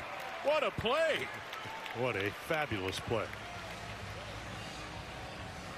I think it's going to save him 2 runs because Durbin is not going to go, but did save him 1. I mean, a little slider hit hard. Out of nowhere comes Gunnar Henderson and really makes a nice play, not only catching it but then gets his feet underneath him, took his time, and throws out Wong. And Wong can run a little bit too. Apologies to my friend Tim McCarver, the late Tim McCarver, but he runs well for a catcher. Really well for a catcher. So here's Monasterio. If Cano can get out of this without another run, that would be quite the escape. Second and third, now 1 out. And Monasterio chases his splitter. Well, when you face Yenny or Cano, I mean, if you're right-handed, you're saying, and your hitting instructors, even though they have new ones, are saying, get the ball up, bring it up. If you're going to chase that pitch, he is going to get you out.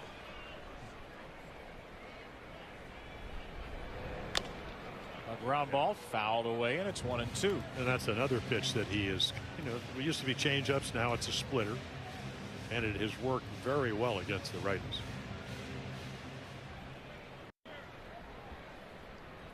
Monasterio grounded a single into center last inning for his 5th RBI of the series. Had a grand slam in the 9th yesterday. Takes wide here, and it's 2-2.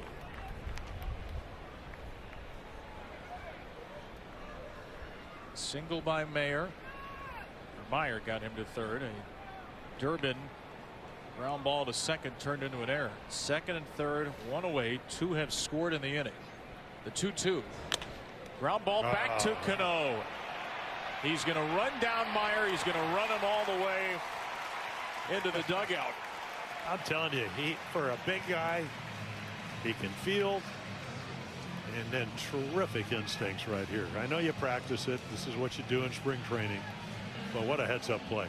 Not only do you catch it, I mean, and then cat-like reflexes right there. Jeez.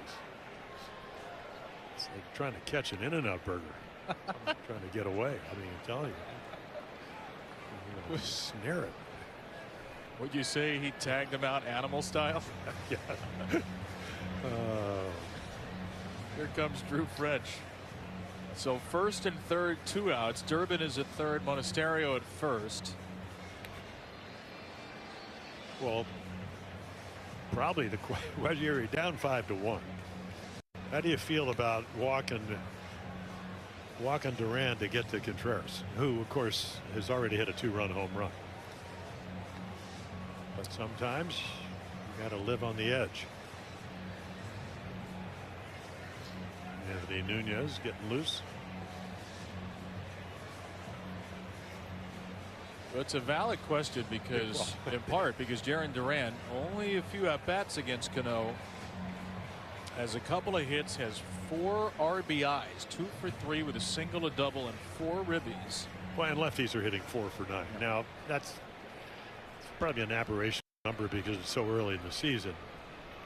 But it does tell you what righties are now 1 for 25 and lefties are 4 for 9. Who do you want to pitch to?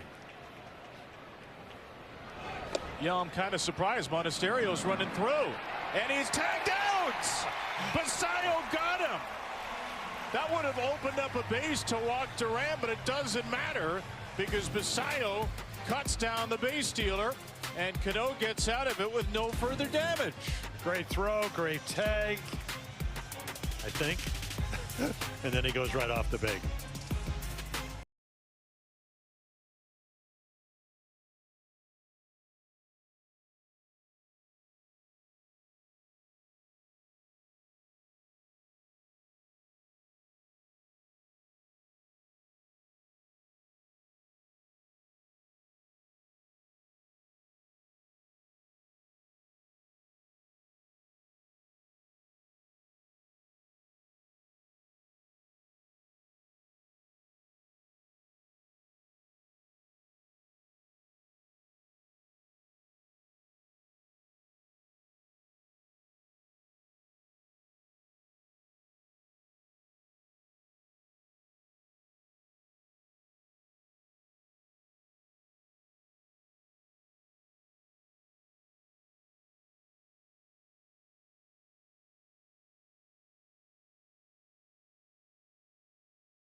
and learn more today.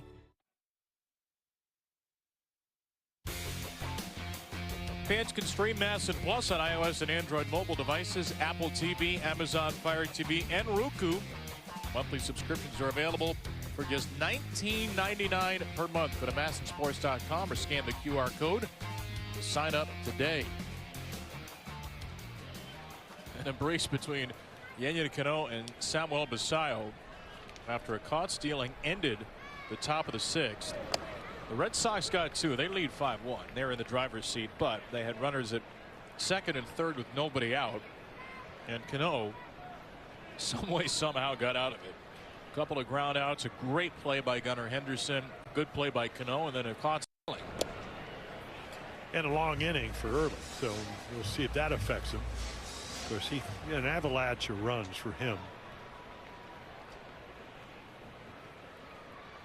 Third time through, Taylor Ward lifts one into right. And the third time through the lineup, they were only hitting 143 off of Early. Now, fifth round draft choice. He only pitched a little over 200 innings in the minor league. Struck out over 279. Doesn't walk a whole lot of guys.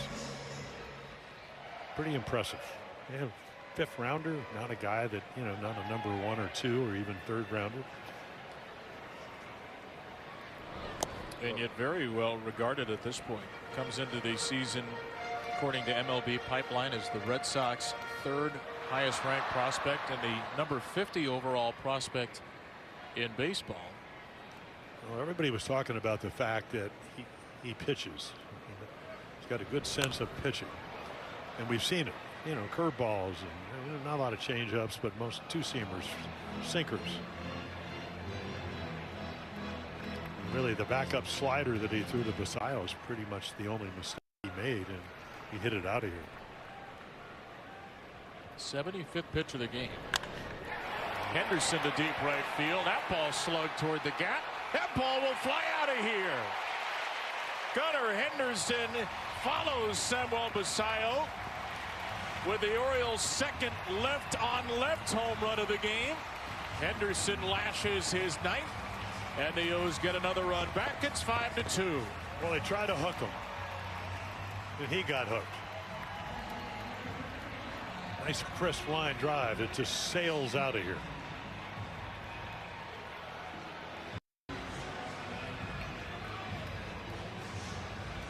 Early had only allowed 2 home runs in his first 29 innings. He's given up 2 in the last inning and a third. Team leading ninth for Henderson. Adley Rutschman misses a top shelf heater. Yeah, and lefties came into this game only hitting 143, as you mentioned, no home runs. Well, in the big league career of Connolly Early, too, lefties were 6 for 41 today.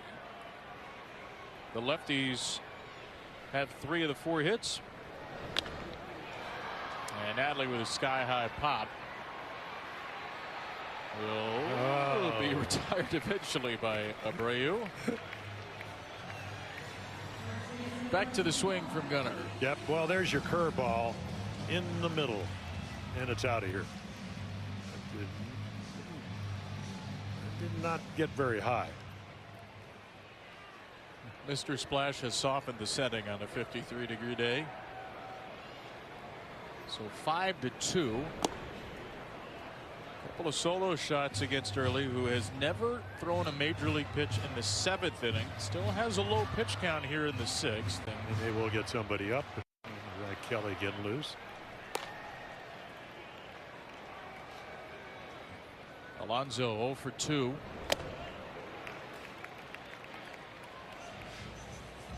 As we mentioned, the Red Sox have Aroldis Chapman and Garrett Whitlock both on 5 days rest, so they can employ the bullpen very soon. Maybe even starting in the 7th.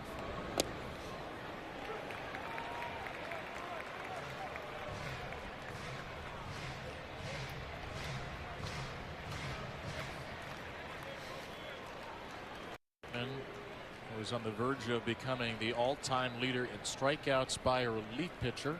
Has not thrown in 6 days. 2-2 for Pete. And they talked about the fact he could get to 97. And you just saw it. And it is the 6th inning. It's almost had a smile on his face after he hung the curveball. He goes, well, it's Gunnar Henderson, by the way. I mean, that's what he does when you make a mistake. 3-2 for Alonso here. Well, it'll change the complexion of this game if Pete hits one right here. Not right here to us, you mean? No, yeah, I mean right out there. Right here at the moment. 3-2. He has come right after the Oriole hitters after that home run with fastballs. Neil on deck, and the right-hander Zach Kelly probably loose enough to go now for Boston. Alonso's bat smashes a fair ball right down the line, and Durbin in the face of the barrel throws him out. And the Orioles give up 2. They do get one more back, their 2nd home run of the game. This one from Gunnar. Yeah, long distance in a hurry. Oh, what a swing. Home run number 9, run number 2. Orioles losing 5-2.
We make sleep easy.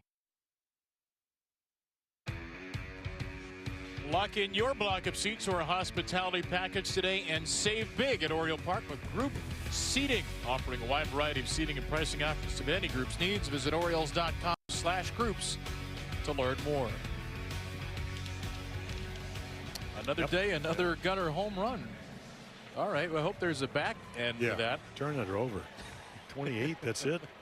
That's what he did, what, 2 years, no, 3 years ago. Really his first full year. 28, 2023, and 37 the year after that. Anthony Nunez is on. 5-2 Red Sox lead in the 7th. Nunez pitching on 3 days rest. Face the top of the Sox order, Duran, Contreras, and Roman Anthony. Well, great job by Yennier Cano to keep the Orioles in the game. And now Nunez will try to hold it at 5-2. Within Weaver distance, which is what you kind of like. There you go, 96. You got a save and his first major league win in Kansas City.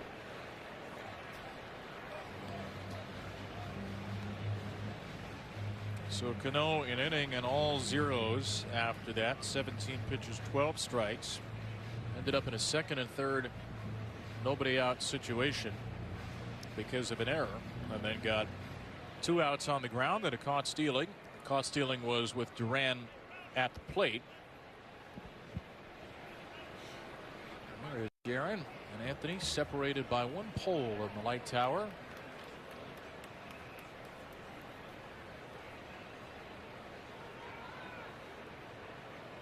Jaron's got Neil right behind him, the great Neil Milton on camera. That's a very intimidating fellow right there. Exactly. You could sense his shadow.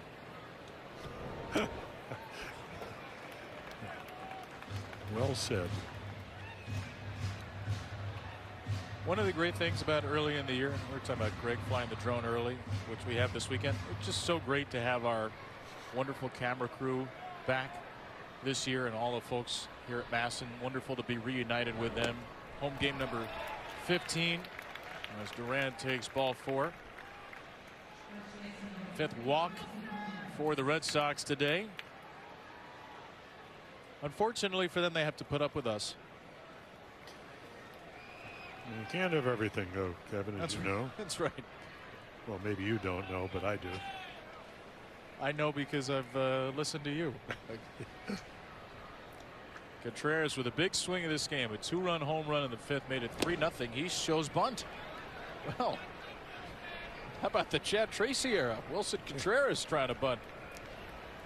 Well, you got a guy that can steal, so I think he probably did that on his own. What do you think, Jed? You think so? Yeah. now we're hiding behind the cameras.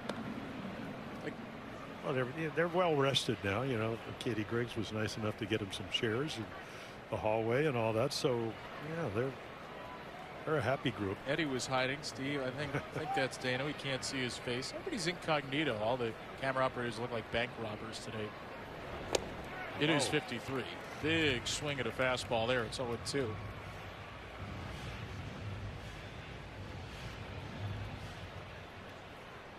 Contreras with a walk and a home run. He had been in an 0 for 16 into the 9th inning yesterday, and he's reached base 4 of 5 times since. Wow. Talk about a defensive hack.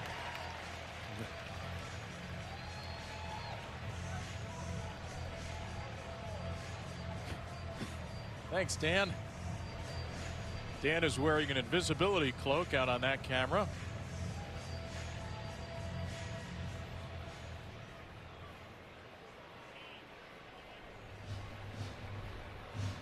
There he is, Dave Thrower up in the home booth.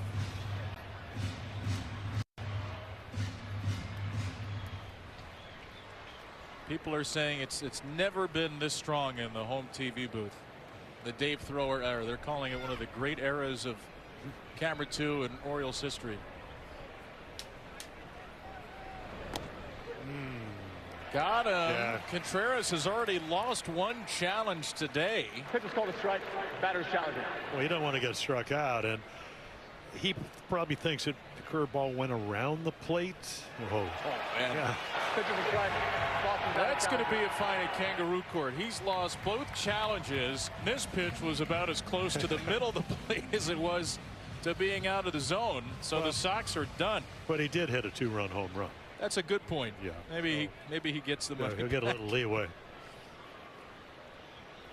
I think that's the first time we've seen a hitter burn both of his team's challenges. And so the Sox are truly in Alex Tosi's hands now. Anthony Nunez was just hit for a balk, by the way. Just kind of moved a little bit. And once you get set, then you can't do that. Jansen Visconti from second, Corey Blazer for first. Both noticed it. So did Tosi. Yeah, see that little move?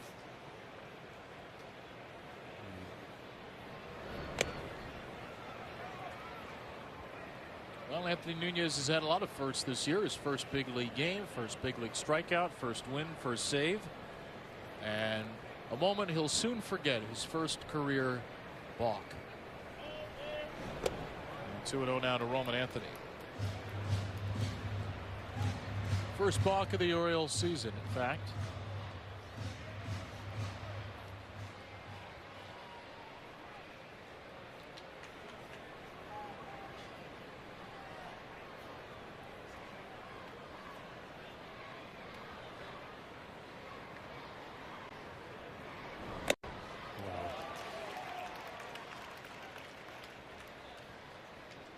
You know, has the most balks in Major League history, by the way, by a lot. Fellow Hall of Famer. Steve Carlton with 90. Really? Well, that's probably on his pickoff. I would imagine so, right? You know, I mean, I can't think of any other reason. Now, he also threw over 5,200 innings. Yeah. A lot of time to balk. Won 329 games. Only one lefty in the history of the game. One more. Mr. Warren Spahn. Anthony grounds out. Duran to third. 2 down.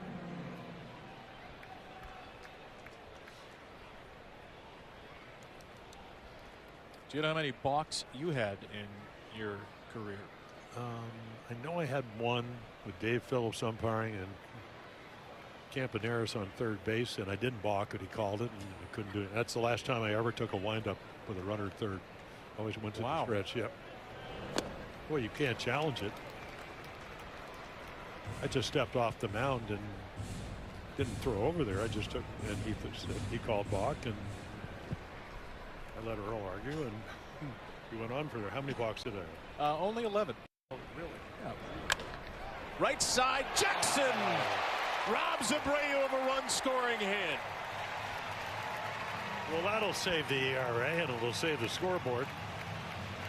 Orioles already down by 3. Would have been 4. What a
Member today at Orioles.com/memberships.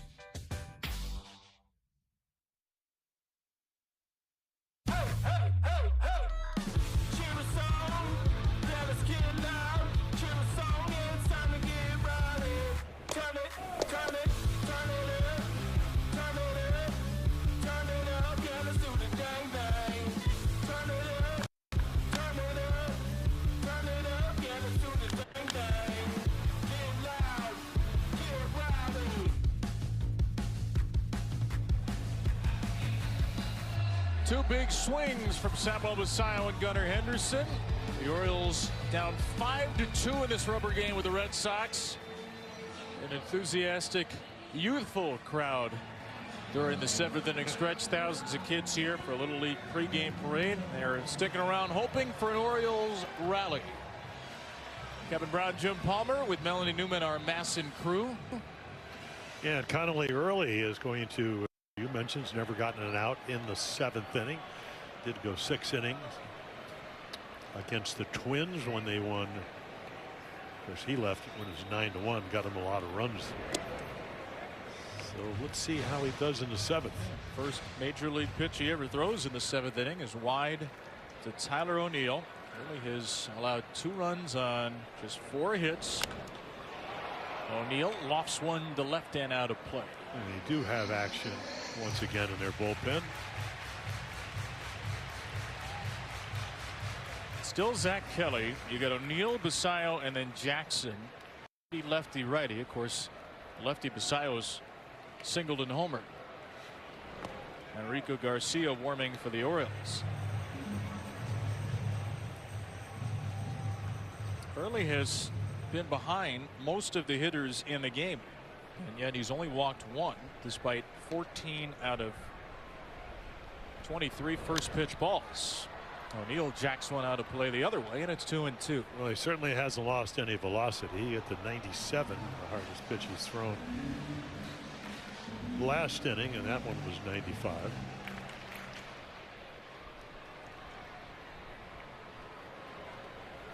Tyler's flat out to left, struck out swinging. Trying to salve early in this third at bat, and he fouls one off of the umpire Alex Tosi.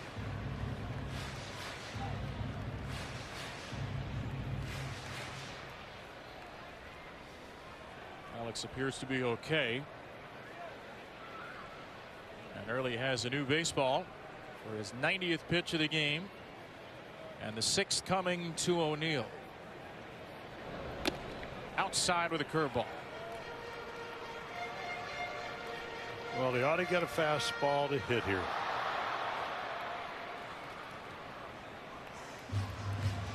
The last thing that Connolly Early wants to do with a 3-run lead is walk O'Neill. And he didn't. 4th strikeout for Early. O'Neill down a second time. Again, only 2 mistakes. Curveball to Henderson, a backup slider of sorts. Basallo gets the Orioles started after singling his first time, so he's 2 for 2. The only leadoff runner to reach a Basallo home run in the 5th. And Basallo goes after the first pitch here, and it hops right into the glove of Marcelo Myers. So Connolly Early has his first 2 outs ever in the 7th inning. The Orioles do not have a at bat with a runner in scoring position this afternoon. And Connolly Early's last 49 pitches, because the only 2 base runners in that span were home runs, came out of the windup. And here's Chad Tracy, interim manager. Will take the baseball from his former Worcester pitcher and now Boston pitcher. Connolly Early. Sox to the bullpen, up 3.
Save. Woo! The Orioles are off tomorrow. Join us Tuesday at 6 for O's Extra pregame presented by Bet365. Shane Baz will take the mound as the Orioles host the Houston Astros to begin a 3-game series. Here on this Sunday, the Red Sox lead 5-2. 2 outs, nobody on in the 7th inning. And Zach Kelly is into the game. You see the ERA, I mean, low numbers, doesn't walk anybody. The whip, again, less than 1 hit and 1 walk per inning at 0.70. And again, lefty's hitting 200, the only home run thrown to a left-hander. and then the righties. So a lot of cutters, a lot of sweepers. Connolly early looking on, and there is a cutter for a strike. Hoping that he will get his second major league win. Early was wonderful in 6 2/3 innings. Got the first 2 outs of the 7th. Chad Tracy gives the ball to Zach Kelly on 3 days rest. Looks a little bit like Jackson Holliday, doesn't he? A little bit of hair. No, I'm not talking about Connolly. Early. Yeah, boyish face. Yeah, exactly. 24.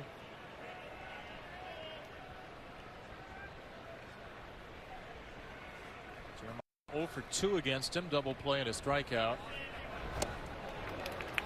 Red Sox have pitched him very well this series. He's 1 for 10. And the one was an infield single. Hoping to give Dylan Beavers a shot at the right-hander Kelly, but Jackson is down in the count. And he pops this one up. Yeah, and Contreras never saw it. Meyer does and makes a wonderful sliding catch right near the tarp, and he's got the baseball. So Early and Kelly combined for a 1-2-3 inning, and the O's are down 3 with 2 to play. Doesn't get a whole lot better than this, folks.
The Truist Club is the newest private all-inclusive experience, providing a year-round platform to host clients, reward teams, and stand out in a crowded market.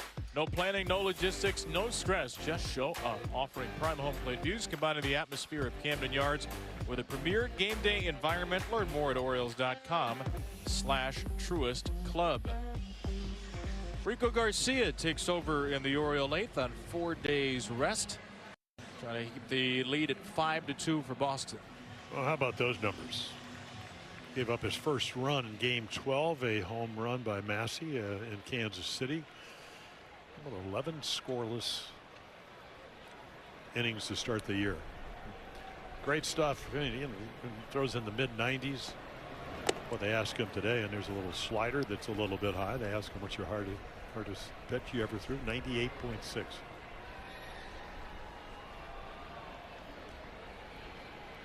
They average 95.6, a few miles down from that. Line to left field by Rafaela. Right at Taylor Ward. That ball was smoked. Now here are the final starting pitching lines for today, and a tough one for Kyle Bradish, who's walked 3 or more and 5 of his 6 starts this year. 4 walks today. A lot of pitches again. And gave up 3 runs in the 5th after 4 scoreless innings. Early, meanwhile, 6 2/3, only the 1 walk and the 2 solo home runs. Yeah, not a lot of run support, obviously, and then the 1 slider to Contreras for the 2-run home run. Otherwise, you can live with all the. I mean, yeah, obviously you want to throw more strikes, and usually he does, but that 1 high slider changed the complexion of the game.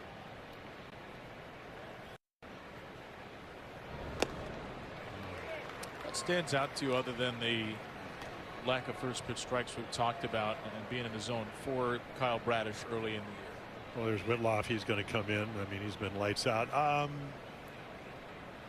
Just think that he's not able. His lines to home plate aren't probably as good as they usually are. So in other words, you come off a little bit. Your head comes up. Arm drops a little bit. Slider's a little flatter. Don't throw as many strikes. So you got to change it a little bit. I mean, they have all the tools to do that. And he's one of the more talented guys, not only on this club, but in the American League. So, you know, he'll figure it out as long as he stays healthy. And that's the important thing coming back from Tommy John 2 years ago. 6 starts at the end of last year in the big leagues, and he's already made 6 in the majors this year. He's come out of every start feeling well, stayed in the rotation. The Orioles hope they'll be able to get Kyle through the full year after 2 truncated seasons. Caleb Durbin with an infield hit and 2 steals, his 4th career multi-steal game. Yeah, they have stole 4 so far this afternoon. Yeah, I mean, I used to write on my glove chin to shoulder, because if I stayed, even though I threw right over the top like Kyle Bradish, maybe even more so, and just maybe, I don't know if too many pitchers say, hey boy, you know, I'm staying closed too long. It's always the other way, flying open or whatever, and I think it's just a little out of sync. You can't get your arm out in front as much as you want and be able to manipulate the baseball the way you want to.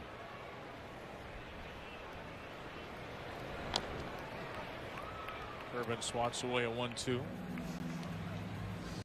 So you had that written on your glove. Put it on my glove. Where on the glove did you put it?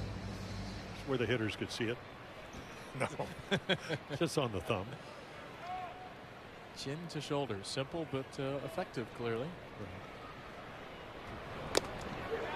Strike 3 to Durbin. Rico Garcia once again with a perfect inning. Beavers, Alexander, and Ward trying to get the O's some runs.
Amen. Orioles baseball on MASN is brought to you by Bet365, where winning is everything. And by Archdiocese of Baltimore, the Catholic Church in Baltimore, the region's #1 private provider of social services for anyone who is in need. What a great view of downtown on this Sunday afternoon. O's down 3, 6 outs to play with. They'll try to solve one of the league's best setup men, Garrett Whitlock. Yeah, he is really good. Originally an 18th rounder by the Yankees, Rule 5 acquisition back in 2020. And, you know, it makes it pretty simple. I mean, sinker, slider, changeup, fastball. Actually, fastball velocity down about a mile per hour, but it certainly hasn't affected anything. Dylan Beavers will start the 8th inning against Whitlock. Zach Kelly faced one batter, got an out on 4 pitches, and now Whitlock to face Beavers. It looks like Colton Cowser right there in your shot on deck, and Taylor Ward 8-9-1, and Whitlock quickly jumps ahead 0-2. Yeah, strike thrower with a changeup. I mean, and you know the slider, they're 0 for 12 on the slider. So it's this pretty ideal 8th inning guy with a three-run lead. Sox tried him as a starter in 23 and 24. 2024 he had a 1.96 ERA in 4 starts, but a torn UCL ended the season, had the internal brace procedure. Came back as a reliever last year, pitched to a 2.25 ERA. So much extension, which really has always made Whitlock's stuff play up.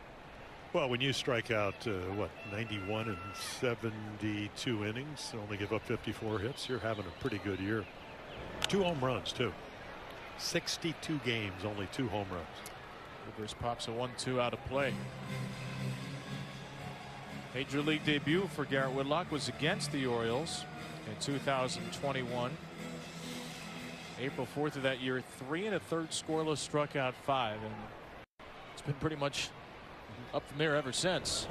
Beavers takes, good take of a changeup. He's worked his way back into a 2-2 count.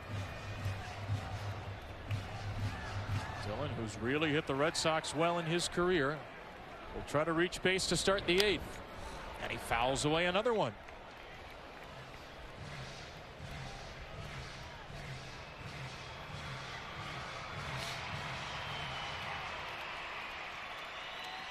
Forcing Whitlock to throw an 8th pitch.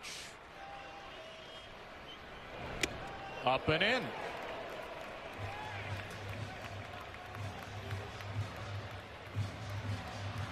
Well, you're just hoping. You bring in a couple of relievers, one of them have a bad game, and there's a sinker a little bit out of the strike zone, but he swings at it.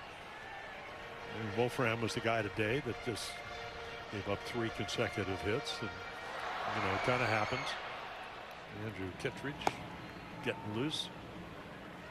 This will be a 10th pitch to Beavers. It's a slider. He didn't throw any sliders in the first 9, and he bamboozled him to get the K. So now they're 0 for 13 on sliders. And it's just something other than a fastball or a changeup for a strike, and it fools them.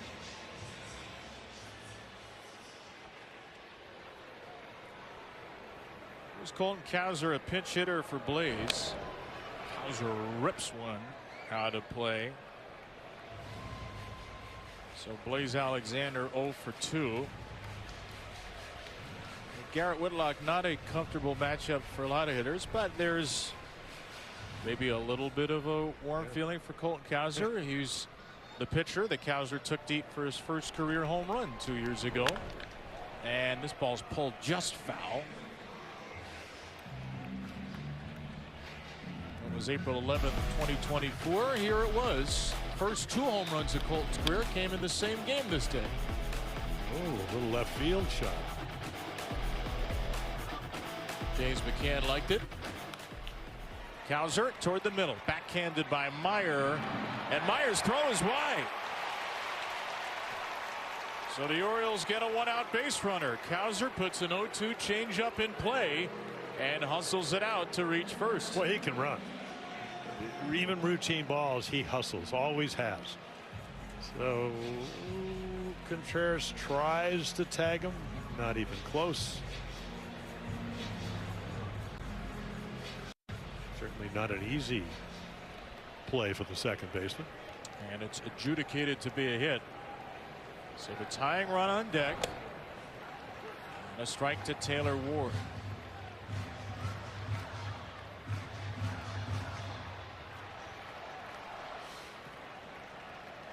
Ward, who's reached base more than anybody in baseball besides Yordan Alvarez, trying to get Gunnar Henderson to the plate as the tying run, and he'll challenge. Batter's challenging. ABS powered by T-Mobile. Ward challenges the automated ball strike call. Oh, it just nicked the corner. 1 challenge remaining. And Whitlock has his strike confirmed. It's all it has to do.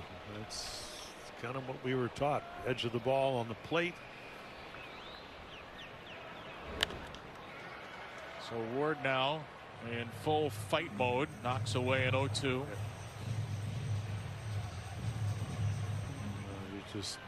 You'd even take the last thing you want when you're trailing by 3 runs is a double play ball. So you'll take a pop up or strike out or a base hit. A little bouncing ball here. Whitlock got it in time to first. And there are 2 away. It's just the little subtle things. And I wonder if he kind of hurt himself because they're going to come out.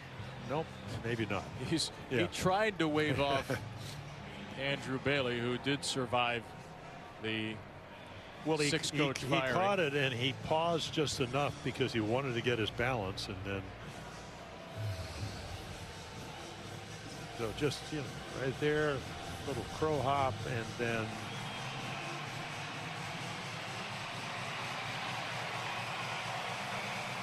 he turned his ankle a little bit.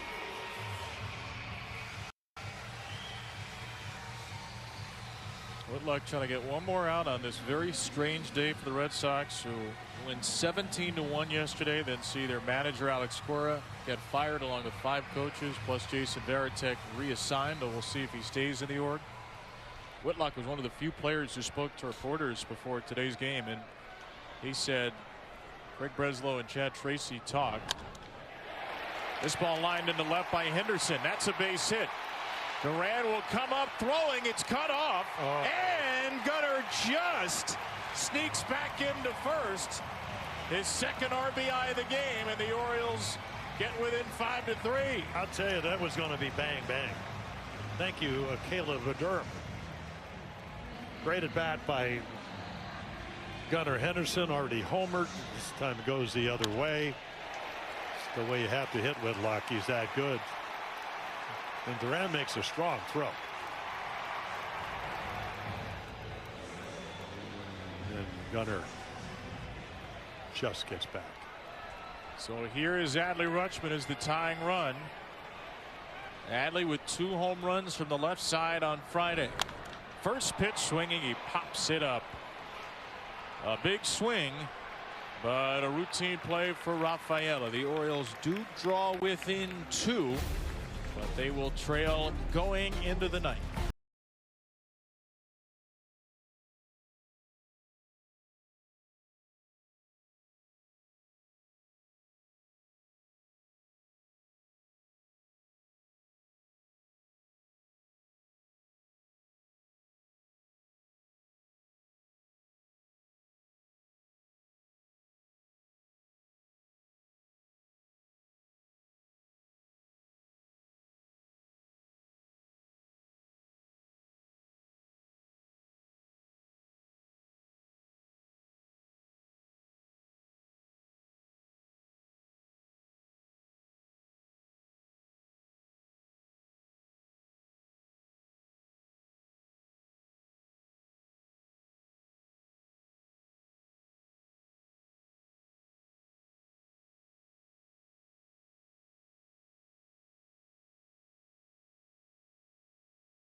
At girlscouts.org/Gabby's Dollhouse.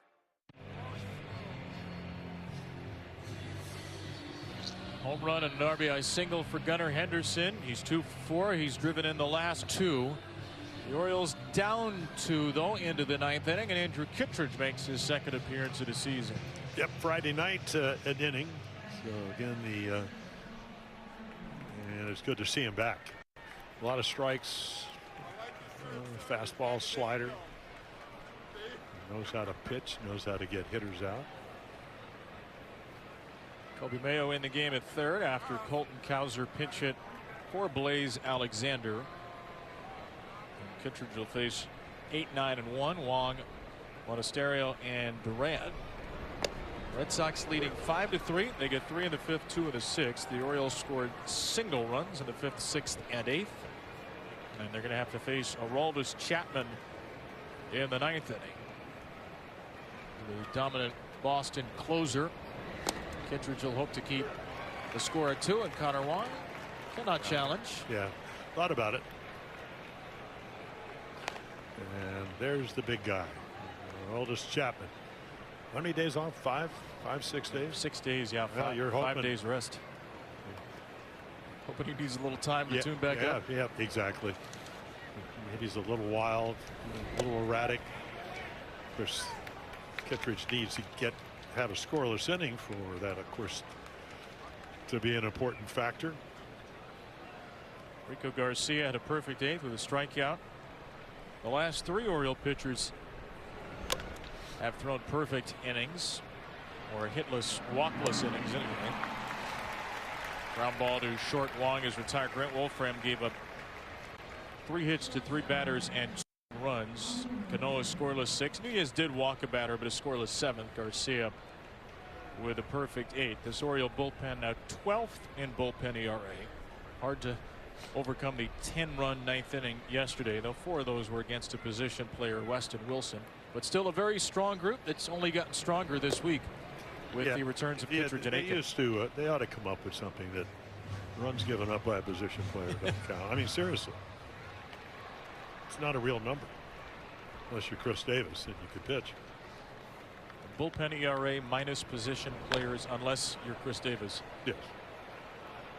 We'll get the interns on that. Monasterio in pain after fouling a ball off of himself. I hope the Red Sox didn't fire their trainers yesterday too. One of them is out to check on Monasterio. Did he hit his hip or is it an ankle? He's holding his kind of groin area. That's the foot. Well, think about it. It's a ball that you hit straight down. Who knows? I mean, I'm sure they have the velocity of that. Oh, ankle. A lower shin. I only did it one time. Off of Dean Chance, who won the Cy Young, and this was a couple years later. Great sinker, hit it right off the top of my foot. It was cold early in the year. Couldn't walk the next day, but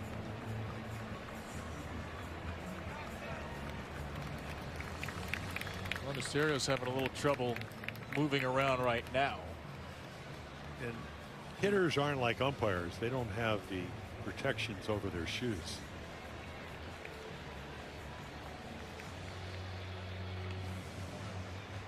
Well, if you're Andrew Kittredge and you have that sinker.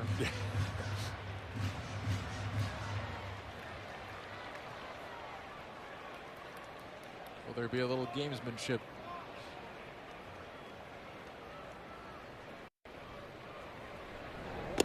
Yep. Good idea by Monasterio to not swing. He's had a great couple of days, and now he's going to take his time. He's still not right.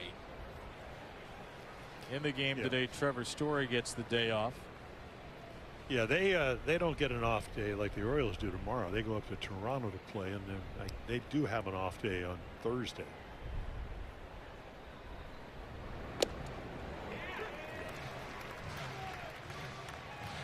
Trevor Story had the day off, but did not have the day off from speaking to the media earlier today. Talked about this earlier. Craig Breslow addressed the team, and then interim manager Chad Tracy for a bit. And Trevor Story said there have to be more conversations had. I wouldn't say it was satisfactory. We'll have our talk. We haven't had it yet. Whitlock said of the group, they made it very clear that we get paid to play baseball, and we just need to focus on playing baseball after the firing of Alex Cora and a bunch of other coaches. Red Sox looking to get the win to start this Chad Tracy era, the interim manager. As Monasterio pops out, they are 3 outs away from doing it, but Kittredge is 1 out away. Well, Alex keeping the score. Yeah, Alex Cora didn't forget how to manage. Did win a world championship for him. This was his 8th year. by all accounts, very well liked, very well respected. The group of coaches, including Jason Varitek, Ramon Vasquez, very well liked. The party line was that they believe this roster is underachieving, and they believe this roster is too good for 10 and 17. Now, it is a roster that was put together by Craig Breslow, but he was given, according to Sam Kennedy, the latitude to make this call and make this move. 2-0 for Durant. Well, Chad Tracy's going to come in. I mean, to me, you never want to take anybody's place, especially somebody you respect. You know, you talked about. I mean, he was in the locker room when Alex Cora played for his dad, Jim Tracy, when he was a Dodger. So it's not like they don't know each other. But the Red Sox are not a 10 and 17 team. So he will inherit a team that, you know, a little bit like the Orioles last year when Tony Mansolino came in. The Orioles were not a 15 in 2018, and they played what 16-59 for him. So all of a sudden they became a little bit better team. So, but you know, it's the Red Sox. What an honor to manage a franchise like that, or any major league team.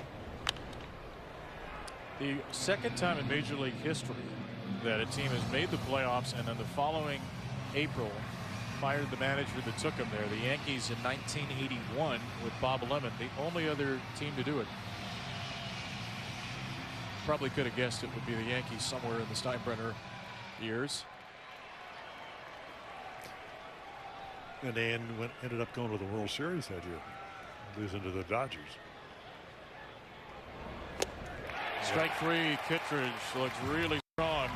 Alonso, O'Neill, and the home run hitter Basayo, the middle of the Orioles order, will try to get two. Some big bats to swing it against Aroldis Chapman.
Big right-handed power in the ninth inning. Pete Alonso, Tyler O'Neill trying to get their swings on track, or maybe take some pitches and be patient. You never know what you're going to get from Aroldis Chapman, except for this.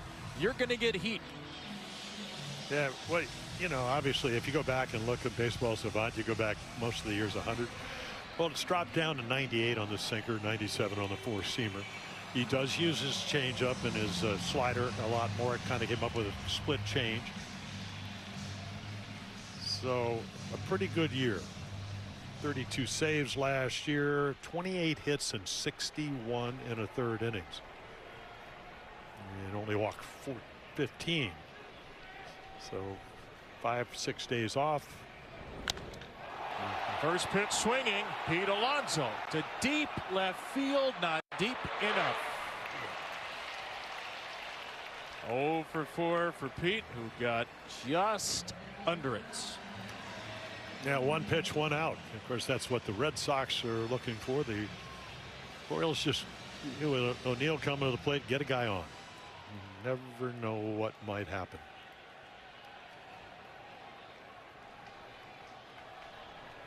Samuel Basallo, who's homered off a lefty, the on-deck hitter. And strike one to O'Neill. Chapman 32 saves in the regular season last year, only 2 blown saves. At 38 years old, still one of the best in the game. And with his next strikeout, he will tie Goose Gossage for second in Major League history at strikeouts by a reliever. 872 big league games. Looking to save number 372, and O'Neill had no chance. And the Orioles are down to their final out as Chapman ties Gossage for second on the all-time relief strikeout list. Well, this looks just like a two-seamer. It just runs away from him. I mean, it starts probably off the court at the plate and just stays there. We'll see if Basallo can pick up another hit. He had 4 on Friday. This is quite the battle here. Power on power, left on left. Well, a two-seamer from lefty to lefty, and you get it on the inside corner. It's hard to hit in fair territory. You know, maybe you ground out, maybe you hit your foot or your ankle. Chapman's 0-1. Line to left end foul, and the Orioles are down to their final strike. Well, is he going to throw a ball? Just mix in one ball?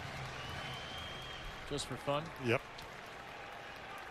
And remember, he has a splitter and a hard slider. Here's the 0-2. There will be no balls tonight. A 7-pitch, 7-strike inning. Chapman moves into second on the all-time reliever strikeout list.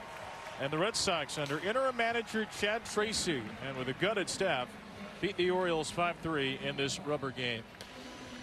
We'll hit more. Yeah, early wasn't late today, I'll tell you that, as good as he was. And you know, Brad just one, you know, Kyle one slider to Contreras, who they got to hit home runs. That's exactly what he does.